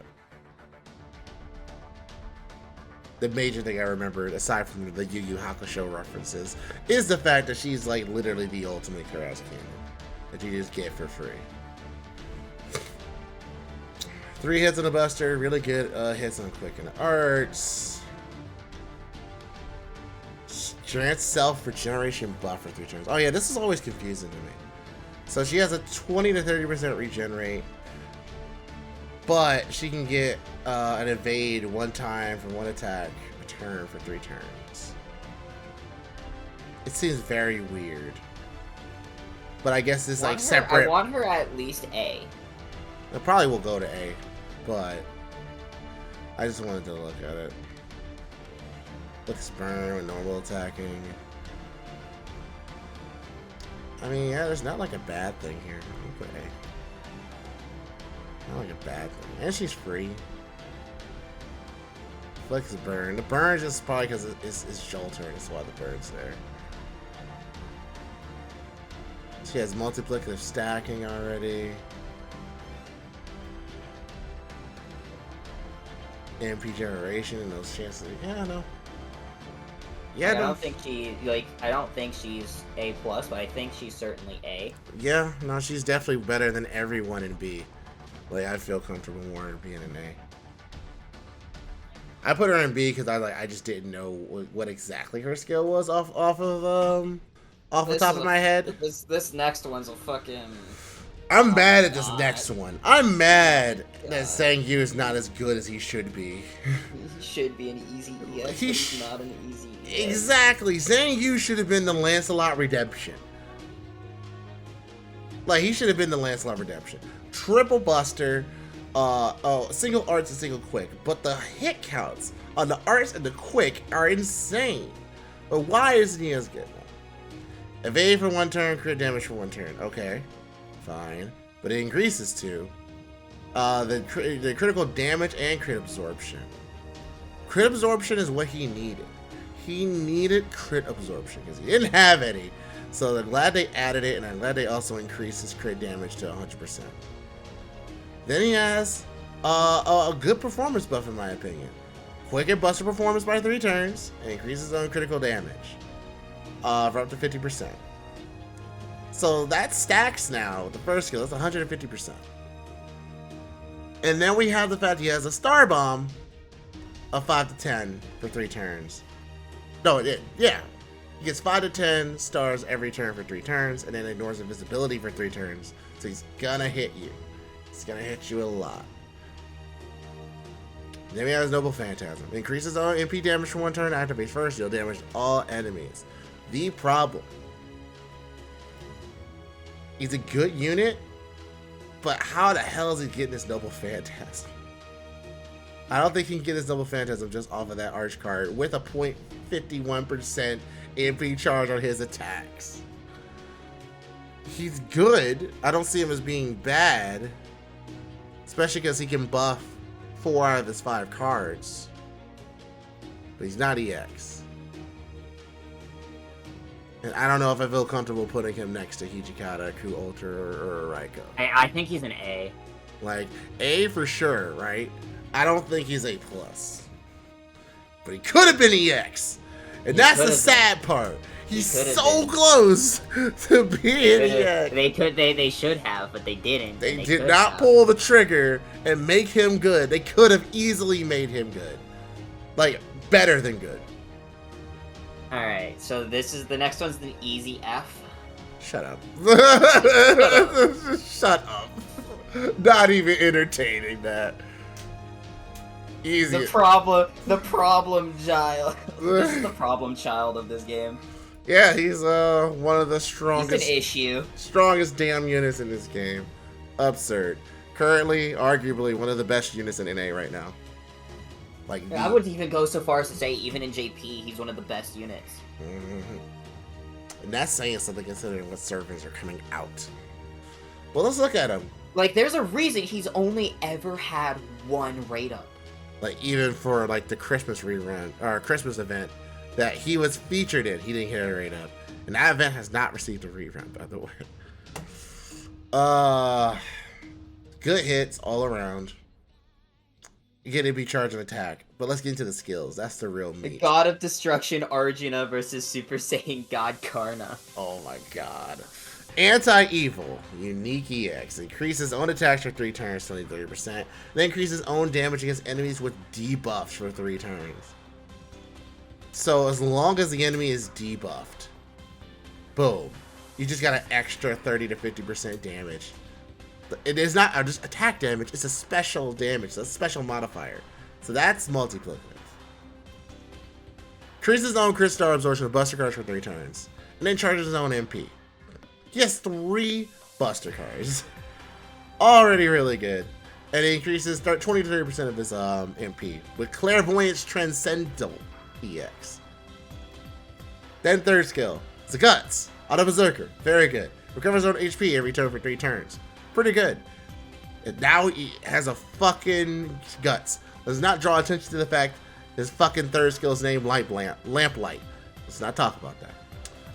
Mad Enhancement EX, automatically. With Divinity EX, that's 250 instead of 150. Then we have the Noble Phantasm, which is the reason why, in combination with his skill that he's busted, his AoE deals damage to everyone, but activating first, it reduces their Buster resistance by 3 turns, which is a debuff, which in combination with the first skill, automatically procs to 30 to 50%, which also is a 20 to 30% attack up, which also, it just all combines into each other. It all feeds into each other. He doesn't need help. He can automatically make his effect go off. That's insane. Granted, it is a 20 to 60%, so not guaranteed by any means. No, it is guaranteed. I'm stupid. Sorry. 20% to 60% is the Buster resistance that it goes down by, not the chance of activation. So yeah, no, it's fucking stupid. Fucking dumb. Like, literally, if he had no way to put his own debuff on, it'd be bad. But he literally has a way to give himself debuffs, so the only help he may need is like, hey, could you help me get to my Noble Phantasm? I just need 70. I just need 70. I'll take care of 30 myself. It's fine. It's totally fine. Just get me there. Oh my god. Very good. Let's talk about Mori. How do I get Mori into EX? How do I do this? I don't know. I have a fucking journey, bro. You do have a journey. I don't think you can do it. I don't think I can either. I don't think you, like we stand Mori in this channel. I don't know if you can make him a EX. I don't think I can. He's a limited 3-star. He's an A+. He's an A+. I can see him in A+. By the way, that would make him the only 3-star A+ unit. He's so fucking good. He's so fucking good. And why is he good, Tristan? He's a skill gap unit for sure. Mm-hmm. Double Buster, double arts. And there was actually like a lot of heat when he came out, because some people were saying that he would have done better as a double buster, but no. That's right, as a triple buster, but no. Nah. He wouldn't have. I don't think so. Being double arts, double buster is for the best for him. Like, legitimately is for his own good. But with a 0.5 charge rate and having 7.7k attack, 8.7k attack at a Silver Foe and 9k HP at Silver Foe. He's got pretty alright stats just going into his kit. Hits 3 times on his arts cards, 3 times on his quick cards, 5 times on his extra, twice on his buster. Mental Pollution, which is his first skill, is a 50 to 100% crit damage up for 3 turns. Just base. It's just 3 turns. Increases his own debuff resistance as well. However, it reduces his buff success rate by 100% for 3 turns. So, it looks pretty bad on paper. His second skill is a stacking 10 to 15% attack up for 3 attacks for 3 turns. So, if he gets a Brave Chain off, or over the course of 3 turns, he will give himself a 10 to 15% attack up that lasts for 3 turns. But he also has a chance to reduce his own defense by 10% when he attacks for 3 turns. Also doesn't look very good. However, his third skill is a Eternal Arms Mastery that also has an on-death activation that when he dies, he grants the party 20 critical stars. What does this mean? Well, there's an order to how you activate these skills. And you activate it 2, 3, 1. But you don't activate them on the same turn. Yeah. You activate the second skill first. Then the next turn you will activate the third and the first skill. Because now he has the attack up. Now he has the star weight, and now he has the 100% crit damage up. And as a double buster, double arts berserker, he's going to do a lot of fucking damage because of that. Well, if you also take into account his buster is a single target, his MP is a single target buster MP that also ignores invincibility and ignores defense buffs and reduces their defense. He can Buster Brave Chain off of this, and as one of like 6 units in this game that has a neutral 100% crit damage up for 3 turns, he can fucking nuke whatever is in front of him. And no one can stop him. He's making mac and cheese, and nobody can fucking stop him. Oh my god. Following that, if, as a Berserker, he gets hit and he dies, that's not a bad thing for your team. Because he's going out giving your team 20 crit stars, and he's Vegetaing the energy to everybody. So even if he dies, it's not a horrible thing, because now he's left the team an incredible buff.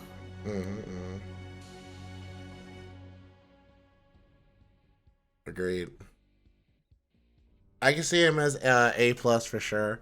For those people who don't know how to use him, I say he's more of an A or a B.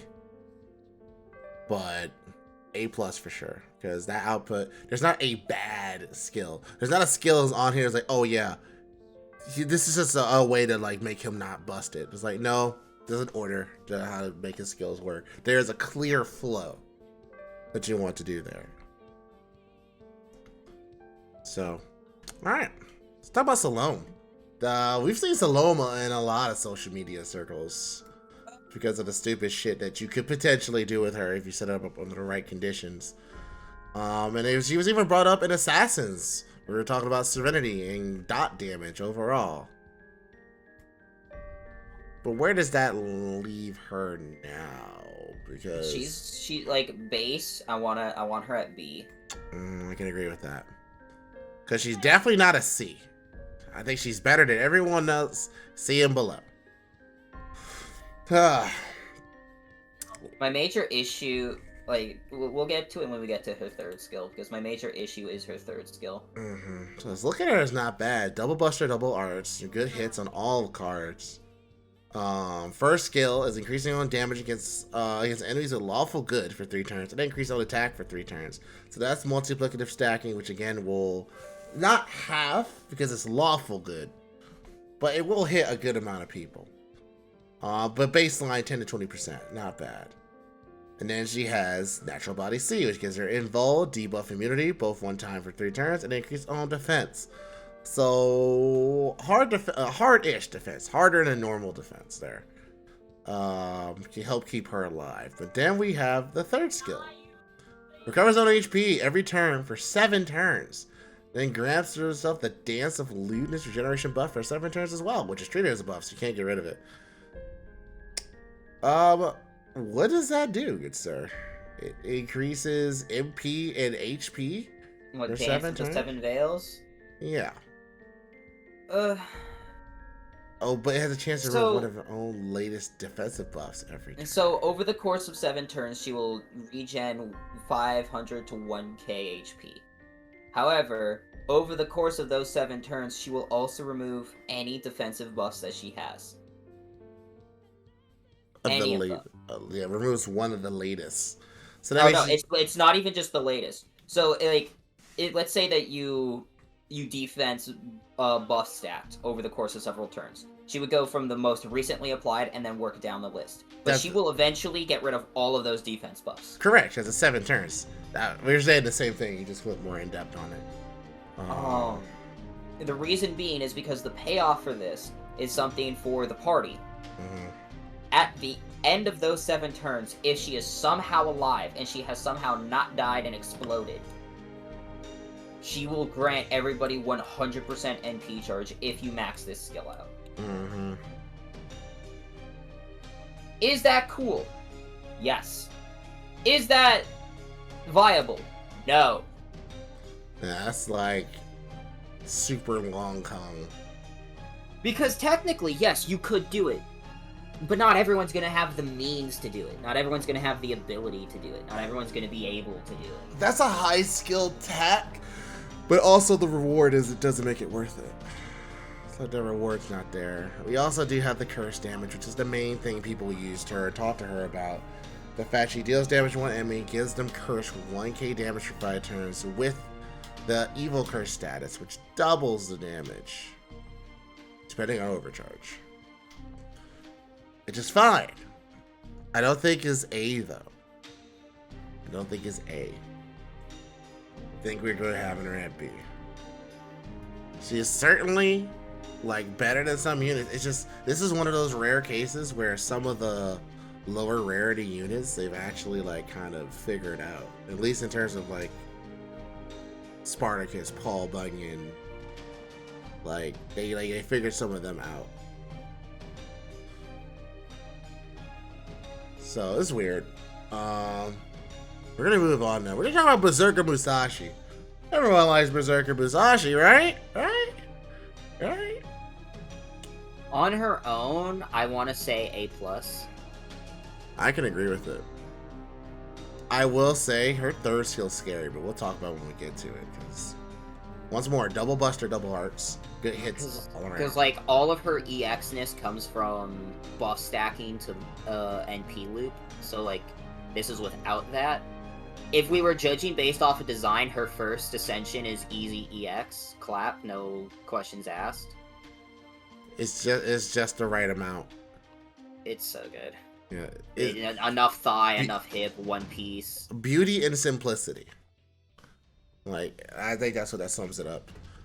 Which is why it made me mad because I was like, man, that could have fit Okito. Yeah, similar colors. But mad this as fuck. is like an easy, at least for me in my head, it's an easy, like A+. But I don't see her higher than that because she needs the support to be EX. She does. That's, for those of you who don't know, even though she's a resistant unit, increase critical damage for a turn and evade for 1 attack. Not 1 turn, 1 attack. So that's just there, which is pretty good. Second one is an arts version of the skill that makes her saber version very busted. It doubles the number of hits when normal attacking with arts cards, and also increases the damage of normal attacks of arts cards. But normally it just increases own MP generation rate for 3 turns. It's different from Musashi's in the sense of literally everything. Yep. Yeah, it's just like Musashi just doubles the hits of all cards. While also like increasing the damage of those for like 30%, which is the same here. Difference. This one also increases the NP generation. And also, as far as I'm aware, it actually does affect the NP. Does it double the hits of the MP? As far as I'm aware, it does affect the NP. Interesting. It turns the 4 hits into 8 hits. As far as I'm aware, Void can back me up. Void says yes, it does. Wow. All right. So pretty good. Really good. Which is why that's literally the entire reason she's A+ for me. Is because she turns one of the biggest weaknesses that AoE arts units have, which is low hit counts, which can lead to not being able to loop, to literally she has the highest hit count out of any AoE arts unit. That's insane.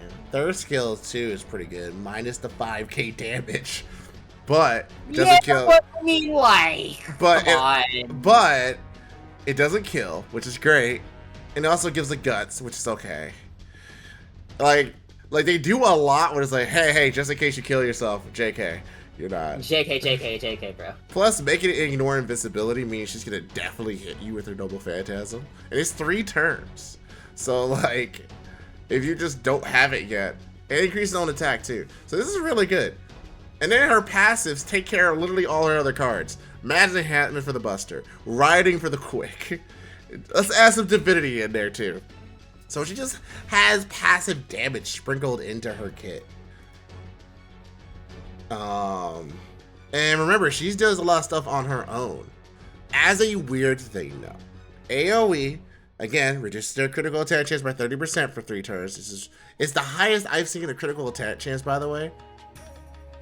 But what's the fuck the deal with the chance to seal all Saber enemies MP for a turn?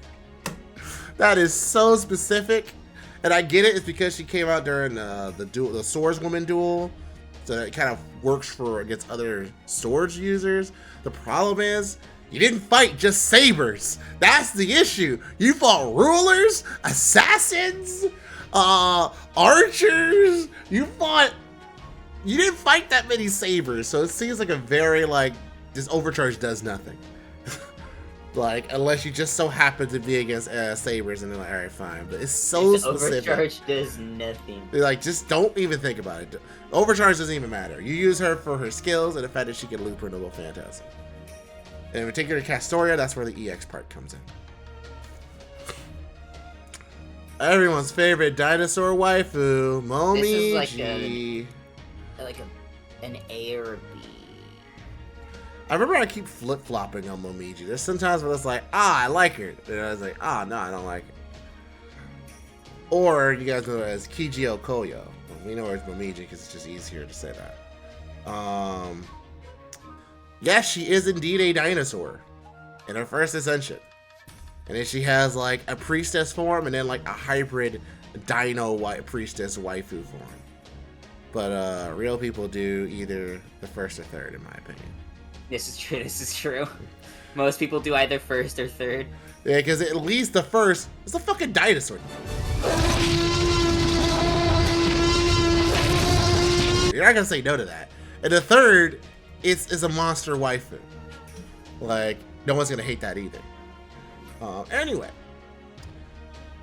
Triple Buster deck. We haven't seen one of those in a bit. It's 3 hits on everything, which isn't bad. Yeah, once we got out of year 1, Berserkers got way better. Yeah, like, they literally just learned what the fuck to do with Berserkers. They evolved. And then they kind of took a back step a little bit for this year. And I think it's because of COVID, because this is when COVID actually hit. First skill, Shapeshift. Increase on defense for 3 turns. Increase critical star absorption for 1 turn. So, defense and helping with crit star absorption. Good. 9-headed Dragon's Fire A. Increase quick performance and buster performance for 3 turns and overcharge 1 allies MP by 1 stage for 1 time for 3 turns. 20 to 30%, not a bad thing. The overcharge 1 ally thing might be inconsequential because I don't see you putting that on anyone else but her. Really. But hey, you have the option. Third skill. Recovers party's HP, remove one of the latest debuffs from the party, and then grants party insta-kill immunity for 3 turns.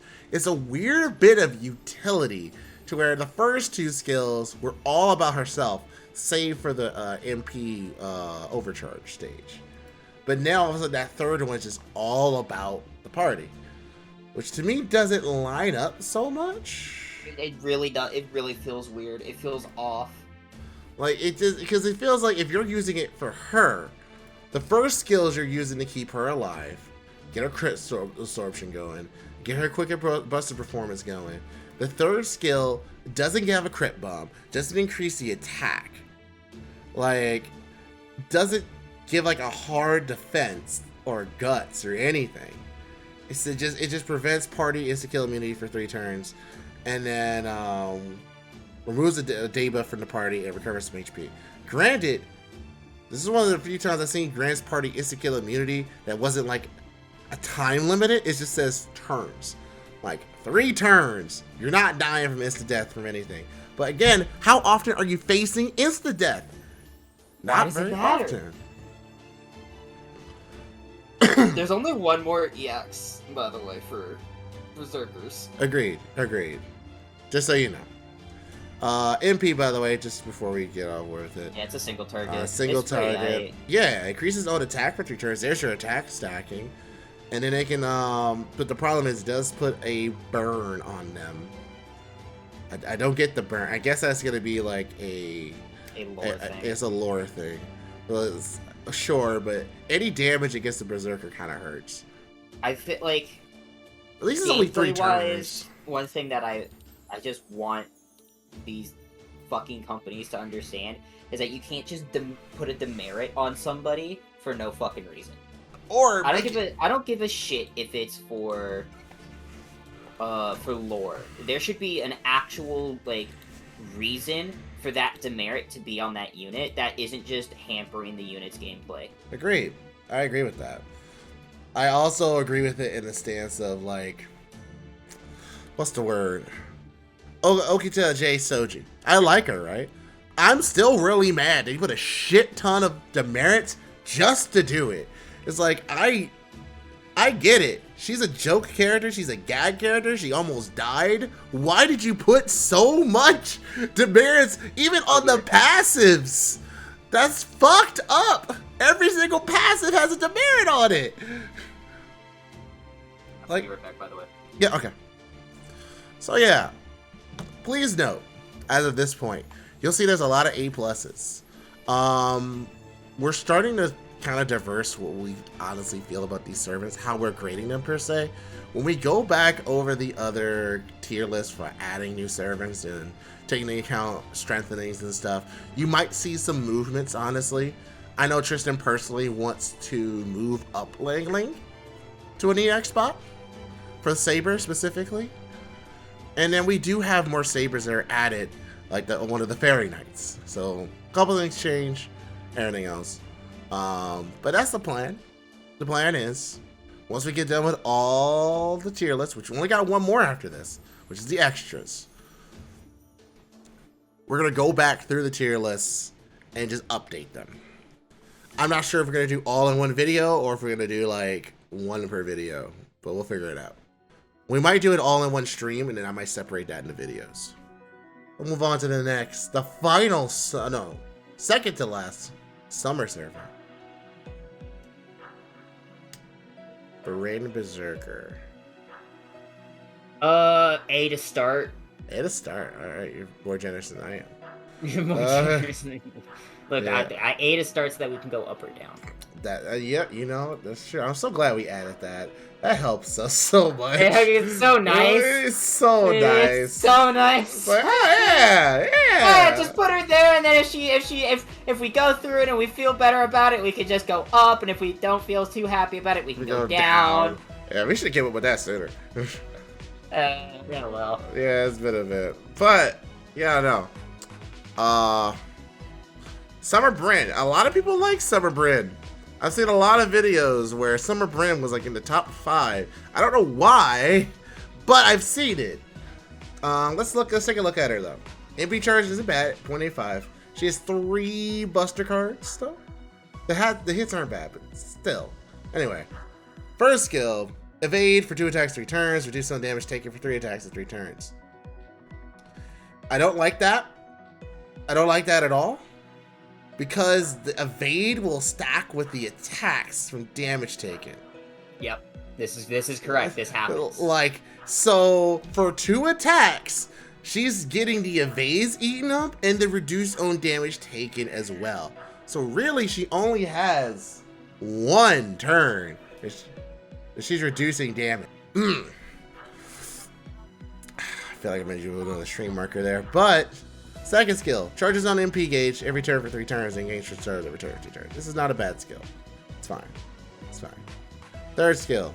Increase Arts and Buster performance. So 4 out of 5 cards are fine.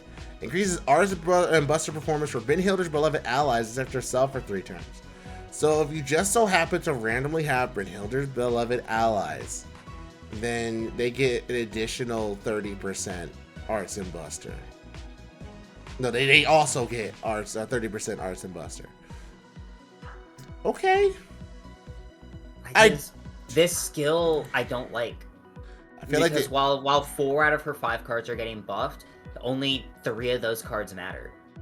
Yeah, the Buster. There's nothing. Which is the Buster. So like, the Arts is nice and all, but it's useless on her. They definitely did that because, well, no, I can't even say that. I was gonna say over Sigurd, but like, Sigurd doesn't do anything for Arts. It would have been, honestly, it would have just been better that it was just Buster.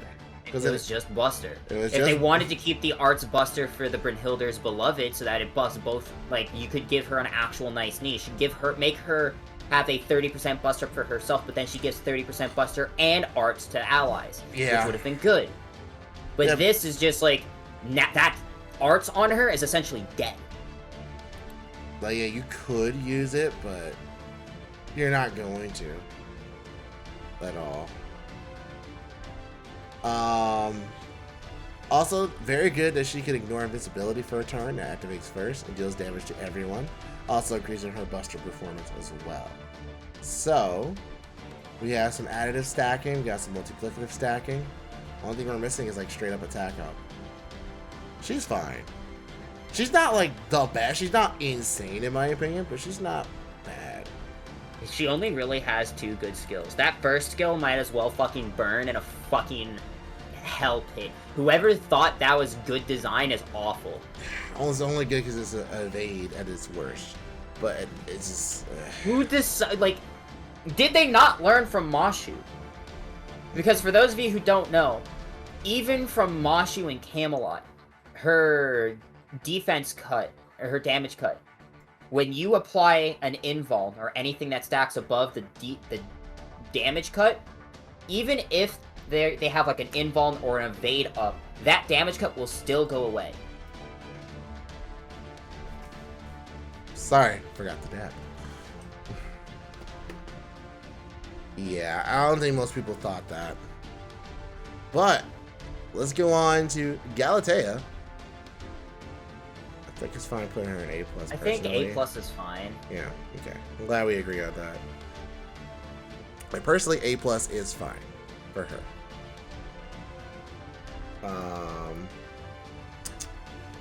And pull her up. She's another Arts Berserker, by the way. And again, this was the unit that we were talking about before, where it's like, oh yeah, Vlad and this other unit were competing.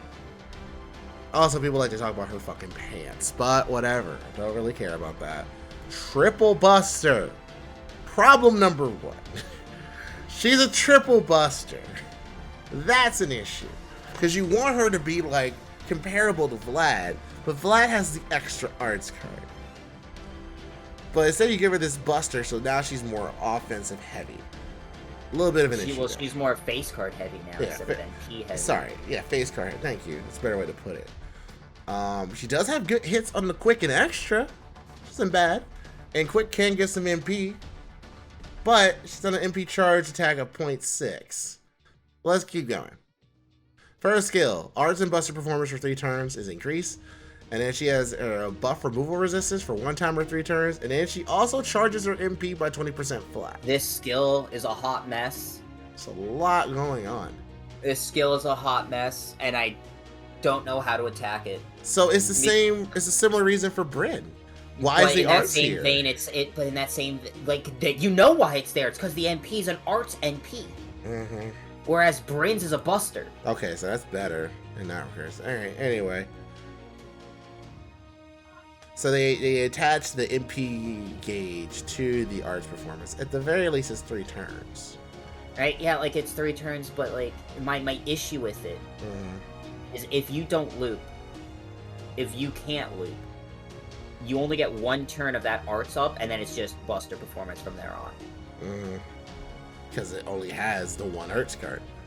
So, like, I feel, for me, I would have preferred if that arts performance was just on the NP flat, and it activated a 3-turn 20% arts up before damage. Right. I would have preferred that over this flat 30% arts up. It can only be used on one card in an MP. Because, yeah, like, the entire reason it's there is for the NP. Because it's kind of a damned if you do, damned if you don't kind of thing, right? Because the only reason people are going to use Galatea is for the NP. Yep. So that Buster performance on that skill is dead. That buff removal resistance is dead. Yeah, like, half of the skill doesn't matter anymore. It feels like the buff removal resistance... It feels like it's kind of just there. This is, for right now, who knows? There might be some enemies coming up that actually removes buffs in the future that are very, very consistent. But since she's a farming unit, I don't think you should bring her for those situations anyway. But second skill is the Guts, stackable with other Guts by default, increases all defense for 2 times or 3 turns. Okay. Her third skill, when it got buffed, I was so confused. Yeah, because her third skill did get buffed. She's a newer unit and it got buffed. So, first, it was a self-regenerating buff for 3 turns. But it recovers party HP for every 3 turns, and it removes party debuffs every turn for 3 turns. Right? So then they buffed it. And now it grants a self-on-attack activation buff, which it charges her own MP gauge when normal attacking with Buster cards. Because they gave her 3 Buster cards. It is really hard for her to get her double Phantasm off with 3 Buster cards. But you know what you could have did? You could have given her 2 Arts cards. You could have given her 2 Arts cards. What? Why is she a triple Buster? Like, so you really just shot yourself in the foot here. Because, yeah, now when she attacks, she's getting that 10% MP. And this is definitely used after they're like, okay, well, Muramasa has that. We can put that on her to make her better. No. Like, that's not how that works. Like, so, yeah, on the surface, like, these are good skills, by the way. Like, all these surfaces are good skills. But when you think about all of these skills put together in this servant and what the goal of the servant is, you start to be a little frustrated. It's like, what the fuck were y'all thinking? What were you thinking, truly? Because nothing fits here. Because again, Noble Phantasm is arts. Deals damage, reduces, like even reduces like their MP. Well, when we go back to look at Sabers, I'm still not allowing Muramasa to be EX. But Muramasa is a good example of this. He has good skills. Like, none of his skills are bad. The issue is that none of them work together. No synergy. You can have really powerful skills, but if those skills in the same kit don't work or mesh together well, what's the point? Alright, she has a triple Buster Arts NP deck. Well, why does she have a double Buster, why does she have a Buster Arts performance increase for 3 turns, both at 30%, when she only has 1 Arts card? It's not like she has an attack up, it's not like she has an NP damage up, it's not like she has anything to go into the NP in her skills. So it's only that Arts up for the NP. Well, why? It's a band-aid. Because at that point, because she has 3 Buster cards, you're mainly doing it for the Buster performance. Well, if those 3 turns goes up and you still don't have your fucking NP by that point, you're going into that NP raw. Yep. My brain hurts. Yeah, it's a farming unit. It's weird. It's weird. It's really weird. That's pretty nitpicky for Muramasa, though. It's not nitpicky, because it's the same thing. Muramasa has fantastic skills, but they don't work together. It's the same thing with Galatea. She has good skills, but they don't work together. Like, yes, you could argue that Galatea's problem is worse than Muramasa's, but Muramasa still has that same problem. Muramasa has the same skill problem. He's just pushed to an incredible degree. Sorry, is he a single target? Oh, no. He's AoE. No. Galatea, is she single target? Galatea is single target. That's why everybody compared her to Vlad. Okay, that's fair.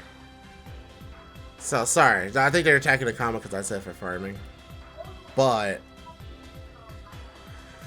if it's weird then. So, like, if she's supposed to be this boss slayer, right, guys? She's supposed to be this boss slayer. Why is it arts? Why is her NP arts? You could have just made that a buster. Why'd you make it arts? Why did you make it arts? That's the fundamental like flaw why here. why'd you give her a triple buster deck and then indicatively make her a fucking arts NP? What's the point? Why? Either you make the buster make the NP buster or give her an extra arts card. I have a feeling if she gets another buff they're gonna. And you wanna know something? You wanna know what makes this even worse? You know why her second skill can stack with guts? Because of her fucking Bond CE.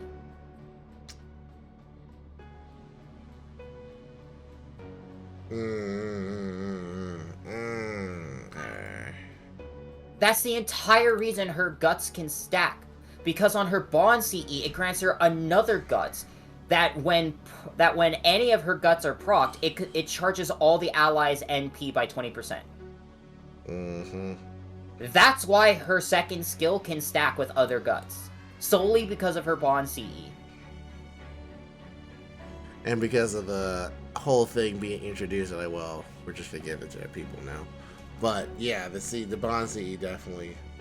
Yes, it does matter if the skills have no synergy chaos. Because because the unit is strong doesn't mean that they couldn't be better. If their skills actually worked and meshed together well, they can be the best in the world. Look at Arjuna Alter. Yeah. Arjuna Alter is one of the single best units in this game, and all of his skills work together. Yeah, they're good skills and they work together. So like the thing is, why are you gonna give servants good skills but don't have them work together? What's the point? It's because you're trying to sell the servant. So you're like, you know what? It doesn't matter. This is Shiro. It's a Shiro face. People are gonna buy him, so it doesn't matter. Just put good skills on them. Whatever. It's fine. They didn't have to think. Whereas, the other servants. Yeah, go ahead. To go back to like the Muramasa thing, right? Muramasa's strong, yes, but it matters that his skills don't work together because he could have been better. He could have looped on his own. Like his first skill. On paper, it's a rainbow 50% steroid for one turn. Alright, cool. That's garbage. Why is that garbage? Because he only has one quick card. So why is it a rainbow buff? It should have just been an arts buster performance. You are never using that quick card. You're never getting any meaningful damage out of that quick card. So already, one of those aspects of that skill is dead. What if that's... In that same vein, Go ahead. If you were popping this skill, you are using it as a steroid for the NP. As such, you're using it for the arts performance. Thus, the buster performance is dead, the crit stars are dead, and the crit star absorption is dead. So only one aspect of that skill is getting used for only one turn. I guess it's a big... Alright. So then, let's say you got rid of the quick performance. And then you increased the buster and arts performance to 3 turns, but you lowered the 50% to 40%, let's say. Because it still has to be strong. Because it still has to be strong, right? He's Muramasa. We have to make sure that he sells. I'm alright with, making it 40%. It would be the highest double buff in the game. Well, if it's a double arts... If it's an arts buster performance for 3 turns at 40%, he's a double buster, double arts. He can fully utilize that with his deck.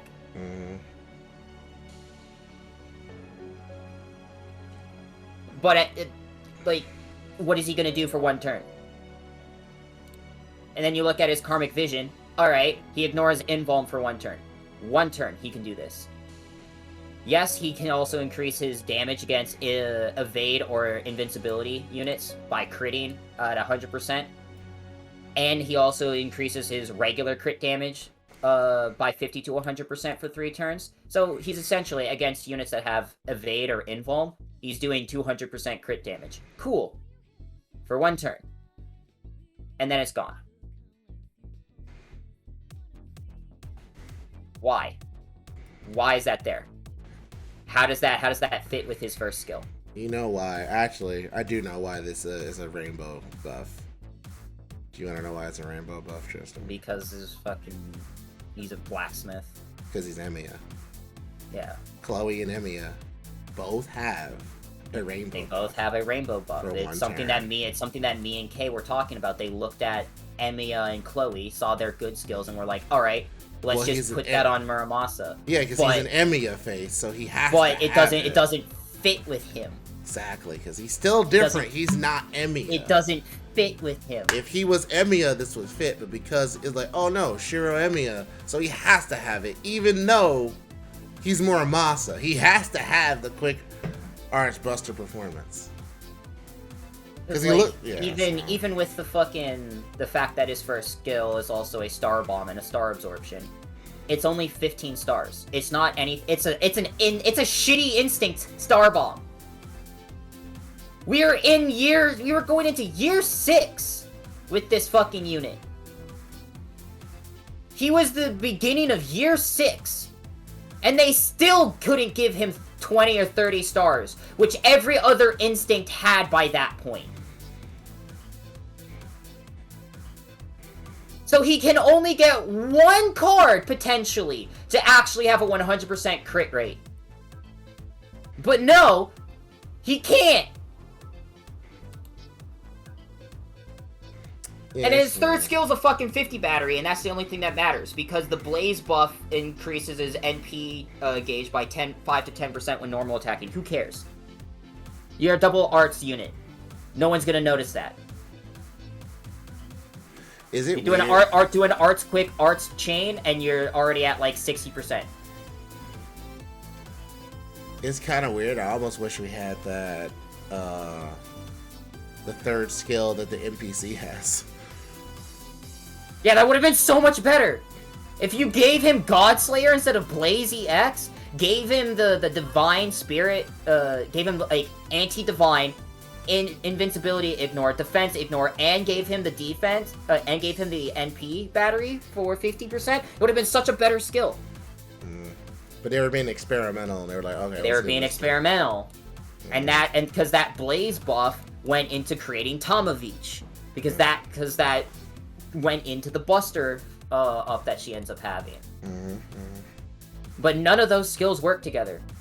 None of them work. On paper, they're good. But in practice and actuality, he's gonna do less damage than a lot of other units.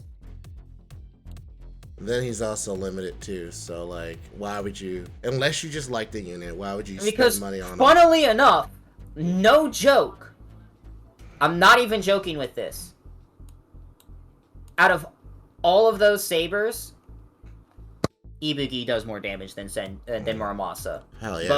Both MP wise and face card wise, just by themselves. Yeah, Ibuki's. So imagine with buffs. Imagine with buffs. Even in his own category, Muramasa is getting beaten out by other units. Just because they have strong skills doesn't mean they're good. Also, she's more focused. But we're gonna step off the Muramasa soapbox, because y'all get really touchy around Muramasa. We're gonna talk about Sei Shotogen. Berserker Summer. 4-star, triple buster deck. Art's quick. I fucking feel about this unit. Like, she has decent MP charge on attack. It's straight up 1%. Like, her first skill's really good, by the way. And her first skill's really good. Increases old attack for 3 turns, crit damage for 3 turns, and charge MP 10 to 20%. Wish it was 30, but you know, it's fine. It's something. And it lasts for 3 turns, not 3 attacks. Second skill. Gives itself an evasion for 2 attacks to 3 turns. Increases own crit damage and crit absorption. This is. But again, it's 1 turn. This is 100% a Gawain unit, by the way. This is a Gawain. You'll see when you'll understand when you see her NP. All right, so recovers 1 ally's HP, gives them burn debuff immunity for 3 turns, and then gains some stars. 25 stars. 25 stars. Sorry. Hey, oh yeah, Muramasa gives 15 stars, but fucking 4-star gives more stuff. Yeah, passives and impressive performance and Y'all need to independent really action. get off that horse. Oh man, buster performance on the passive, increased cross absorption for quick cards, even though it's one quick, but hey, whatever. And then she has a charm debuff resisted by 100%. Okay. MP increases own damage against enemy service with lawful alignment by 50%. Lawful alignment. Activates first. Then also increase own damage against enemy shadow server by 50% for one turn. Also activates first. Deals damage to one enemy. Also increases own damage against enemies with man attributes for one turn. Several niches combined into one. If we throw everything together, one of them will work. Yeah, it's like, alright, man attributes. Okay. Shadow servant. Yeah. Alright, also they're in alignment. It's very specific. Granted, you're gonna hit one of them. You're gonna hit one of these things. It just seems really weird. It's very, very interesting that. I mean, she's an A. I'm alright with putting her at A. And she's not like bad. It's like her skills are what make her. Her NP is just kind of like that nice hat on top. Yeah, no, she's not bad at all. It's not like saying that she's horrible. And A is fine. A is still good. A is good, guys. Her entire, all of her, like, she would be in fucking F if we were going off of ascensions. I like her first ascension the best. What the fuck is this unit, bro? The second ascension of every say is weird. In some weird way. Only thing I like about the second ascension is the alligator.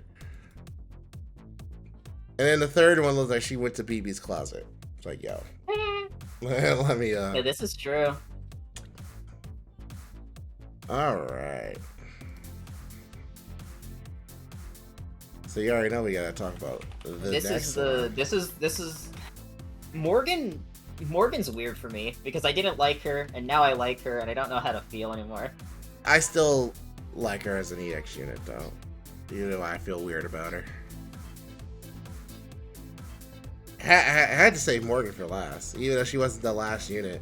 I tend to, with the exception of one, I tend to like leaving one of the better units for last, or ones that we have very strong opinions on. Which I guess if you're following the flow of our video or our stream, you would think Muramasa's the last servant again. But no, we're talking about Morgan. She's quite good. There's a reason why. She came out in the first banner. Yeah, it's the first banner. Yeah, she was the first banner. And that was a strong start. Like, seriously. That was indeed a very strong start. You started to see, like, if you wanted to be a non-basic bitch buster, a non-basic bitch berserker, your cards become double buster, double arts. Non-basic bitch buster is also a pretty good way to say it. But, yeah, she's different. It's double buster, double arts, and quick. It is good hit counts on everything. First skill, increases the party attack 10 to 20%. Not bad. Charges own MP 20 to 30%. Really good. And then reduces all enemies' defense for 3 turns 20 to 30%. That's great. That's additive. It is great. And plus, it increases her MP, which is good. It's a charisma that increases her own MP. Second skill, which is weird. They just changed the name of it. Okay, fine. Is a targetable ally. It's the same as Artoria Caster. One of her skills changes names after. Yeah. That's pretty good, actually, because that means on her own, she can give herself 50%. Yeah, she has a 50. She has a 50 banner. It's just split up. And then on top of that, she increases party MP generation by 25%. So, alright, that includes her. And considering she's a double buster, double arts. That actually comes into play. And it helps out her poor MP charge on attack stat. Third skill. Loaded skill. Gives herself gut status. Really good. Increases own crit star absorption for 3 turns. Increases own critical damage for 3 turns. And on top of that, a self-regenerating buff, which reduces all enemies' attack for 1 turn for every turn for 3 turns. And their critical attack chance. And also, give 15 crit stars. Bruh. Talk about a skill that feeds itself while also lowering like the fucking crit stars, like the low amount of crit stars, was just because they didn't want to overload it. Yeah, because there's so much going on here that it almost feels like the low amount of crit stars was solely so that, like, it wasn't too strong. because that feels a little off. Which is really good. Like, this is a lot of stuff. Cooldown is high, but I understand. I understand why it's 7 turns. Pretty damn good. And then she has 5 passives. I think this is the first Berserker with 5 passives here. They're all fucking good. Yeah, like the poster performance increase, debuff resistance, debuff success rate, and then her arch performance, and then her critical attack chance resistance has been lowered. It has increased by 20%. So, alright, all pretty damn good. And then we have a Noble Phantasm, which automatically increases own damage against Round Table Knights or Fate enemies by 50% on 1 turn attribute first, which matters. Deals damage AoE to everyone, inflicts curse for 5 turns, then overcharges the party MP by 1 stage for 1 time over 3 turns. This is something that matters. This is probably the best use of the 1 time or 3 turns. Because what are the chances you're gonna get your MP off? So like, alright, cool. I like that. Just sit. However, like really nice is the overcharge. Deal extra damage to enemies with man attributes. On top of that, that's 150% extra damage at overcharge level 1. At overcharge 1. By the way, that's a lot of servants and a lot of regular enemies. Yeah, with the man attribute, we're talking. Just give me a second. So, fucking almost 160 servants with that. And then we have a shit ton of enemies it affects, including the fantasy trees. That is 144 servants. Which includes, by the way, the fantasy trees. You know, the enemies you fight usually at the end of a lost belt. Pretty good. Pretty good. So yeah, no. Very good unit. Just very good all in all. Like, she actually does have synergy. It makes sense why she's doing more damage to Round Table Knight enemies and Fey Knight enemies, which, I mean, technically, she's hurting her own Probably knights. need to explain why man is different from human or even humanoid. So the difference between those 3 is we only have 1 unit in the game that damages human enemies. Mm-hmm. And I'm pretty sure it's Sanson. Yes. Sanson does extra damage again. No, it's Tomoe and Sanson. But Tomoe gets away with it because she also has man attribute. So human damage is awful. It is probably one of the hardest, like, I don't even know if I can call it a trait. Because human is just so hard to find. Because no servant is human. Exactly. Not a single servant is human. They're all humanoid. But not a single one of them are human. It's weird. It's weird. It's definitely And then weird. out of all of the... No, because there's only 3 servants that are human. And that is Yagyu in Shimosa, Qin Liang Yu, and Li Xuan in Lost Belt 3. They're the only servants that are human. Mm-hmm. And then the only other time you will fight human enemies is the Roman soldiers, the Celts, the Reinforcement Knights, the Amazons, and the Lost Belt 6 Atlantis and Olympian troops. Yeah, this is not a thing. So the times that you will actually fight, like, human trait enemies is very low. Super low. Humanoid, it's probably one of the most common traits you will ever see. Almost anyone is humanoid. Mm-hmm. Even Gorgon's humanoid. So all, like, humanoid, if you have, like, bonus damage against humanoid, very good. But then you have man. Man is a different triangle, right? Much like the Saber, Archer, Lancer. Where you have Earth, where you have man, Earth, and then Sky. and that's a extra triangle where this does more damage against this does more damage against this. And it's not something that you'll actually like really notice unless you min-max the fuck and you spend too much time actually looking at attributes. Like, man does more damage against earth but less damage against sky. Earth does more damage against sky, but less damage against man. And then sky does more damage against man, but less damage against earth. So if you can do more damage against, if you can do more damage against man, attributed enemies, then good, because man is the most common.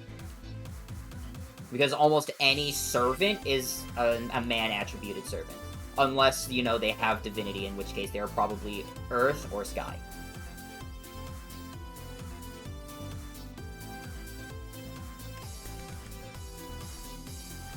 Small lesson, but yeah. That's gonna be the tier list, man. So this is our Berserker tier list. I gotta know, because I like knowing. What are your thoughts? What are your thoughts? I gotta know that, because I'm super curious of what you think. And if you want to see the other tier lists, I have a playlist that you can click and watch all the playlists that you want.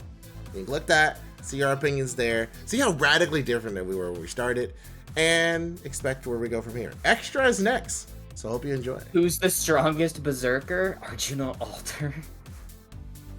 Indeed, universe resetting, and so lore-wise and game-wise. Gameplay-wise. Yeah, lore-wise, he just resets the universe. How do you stop that? How do you beat that? That's, like, really tough. But yeah. Next one is Extra. That's the last tier list. And hey, see you around.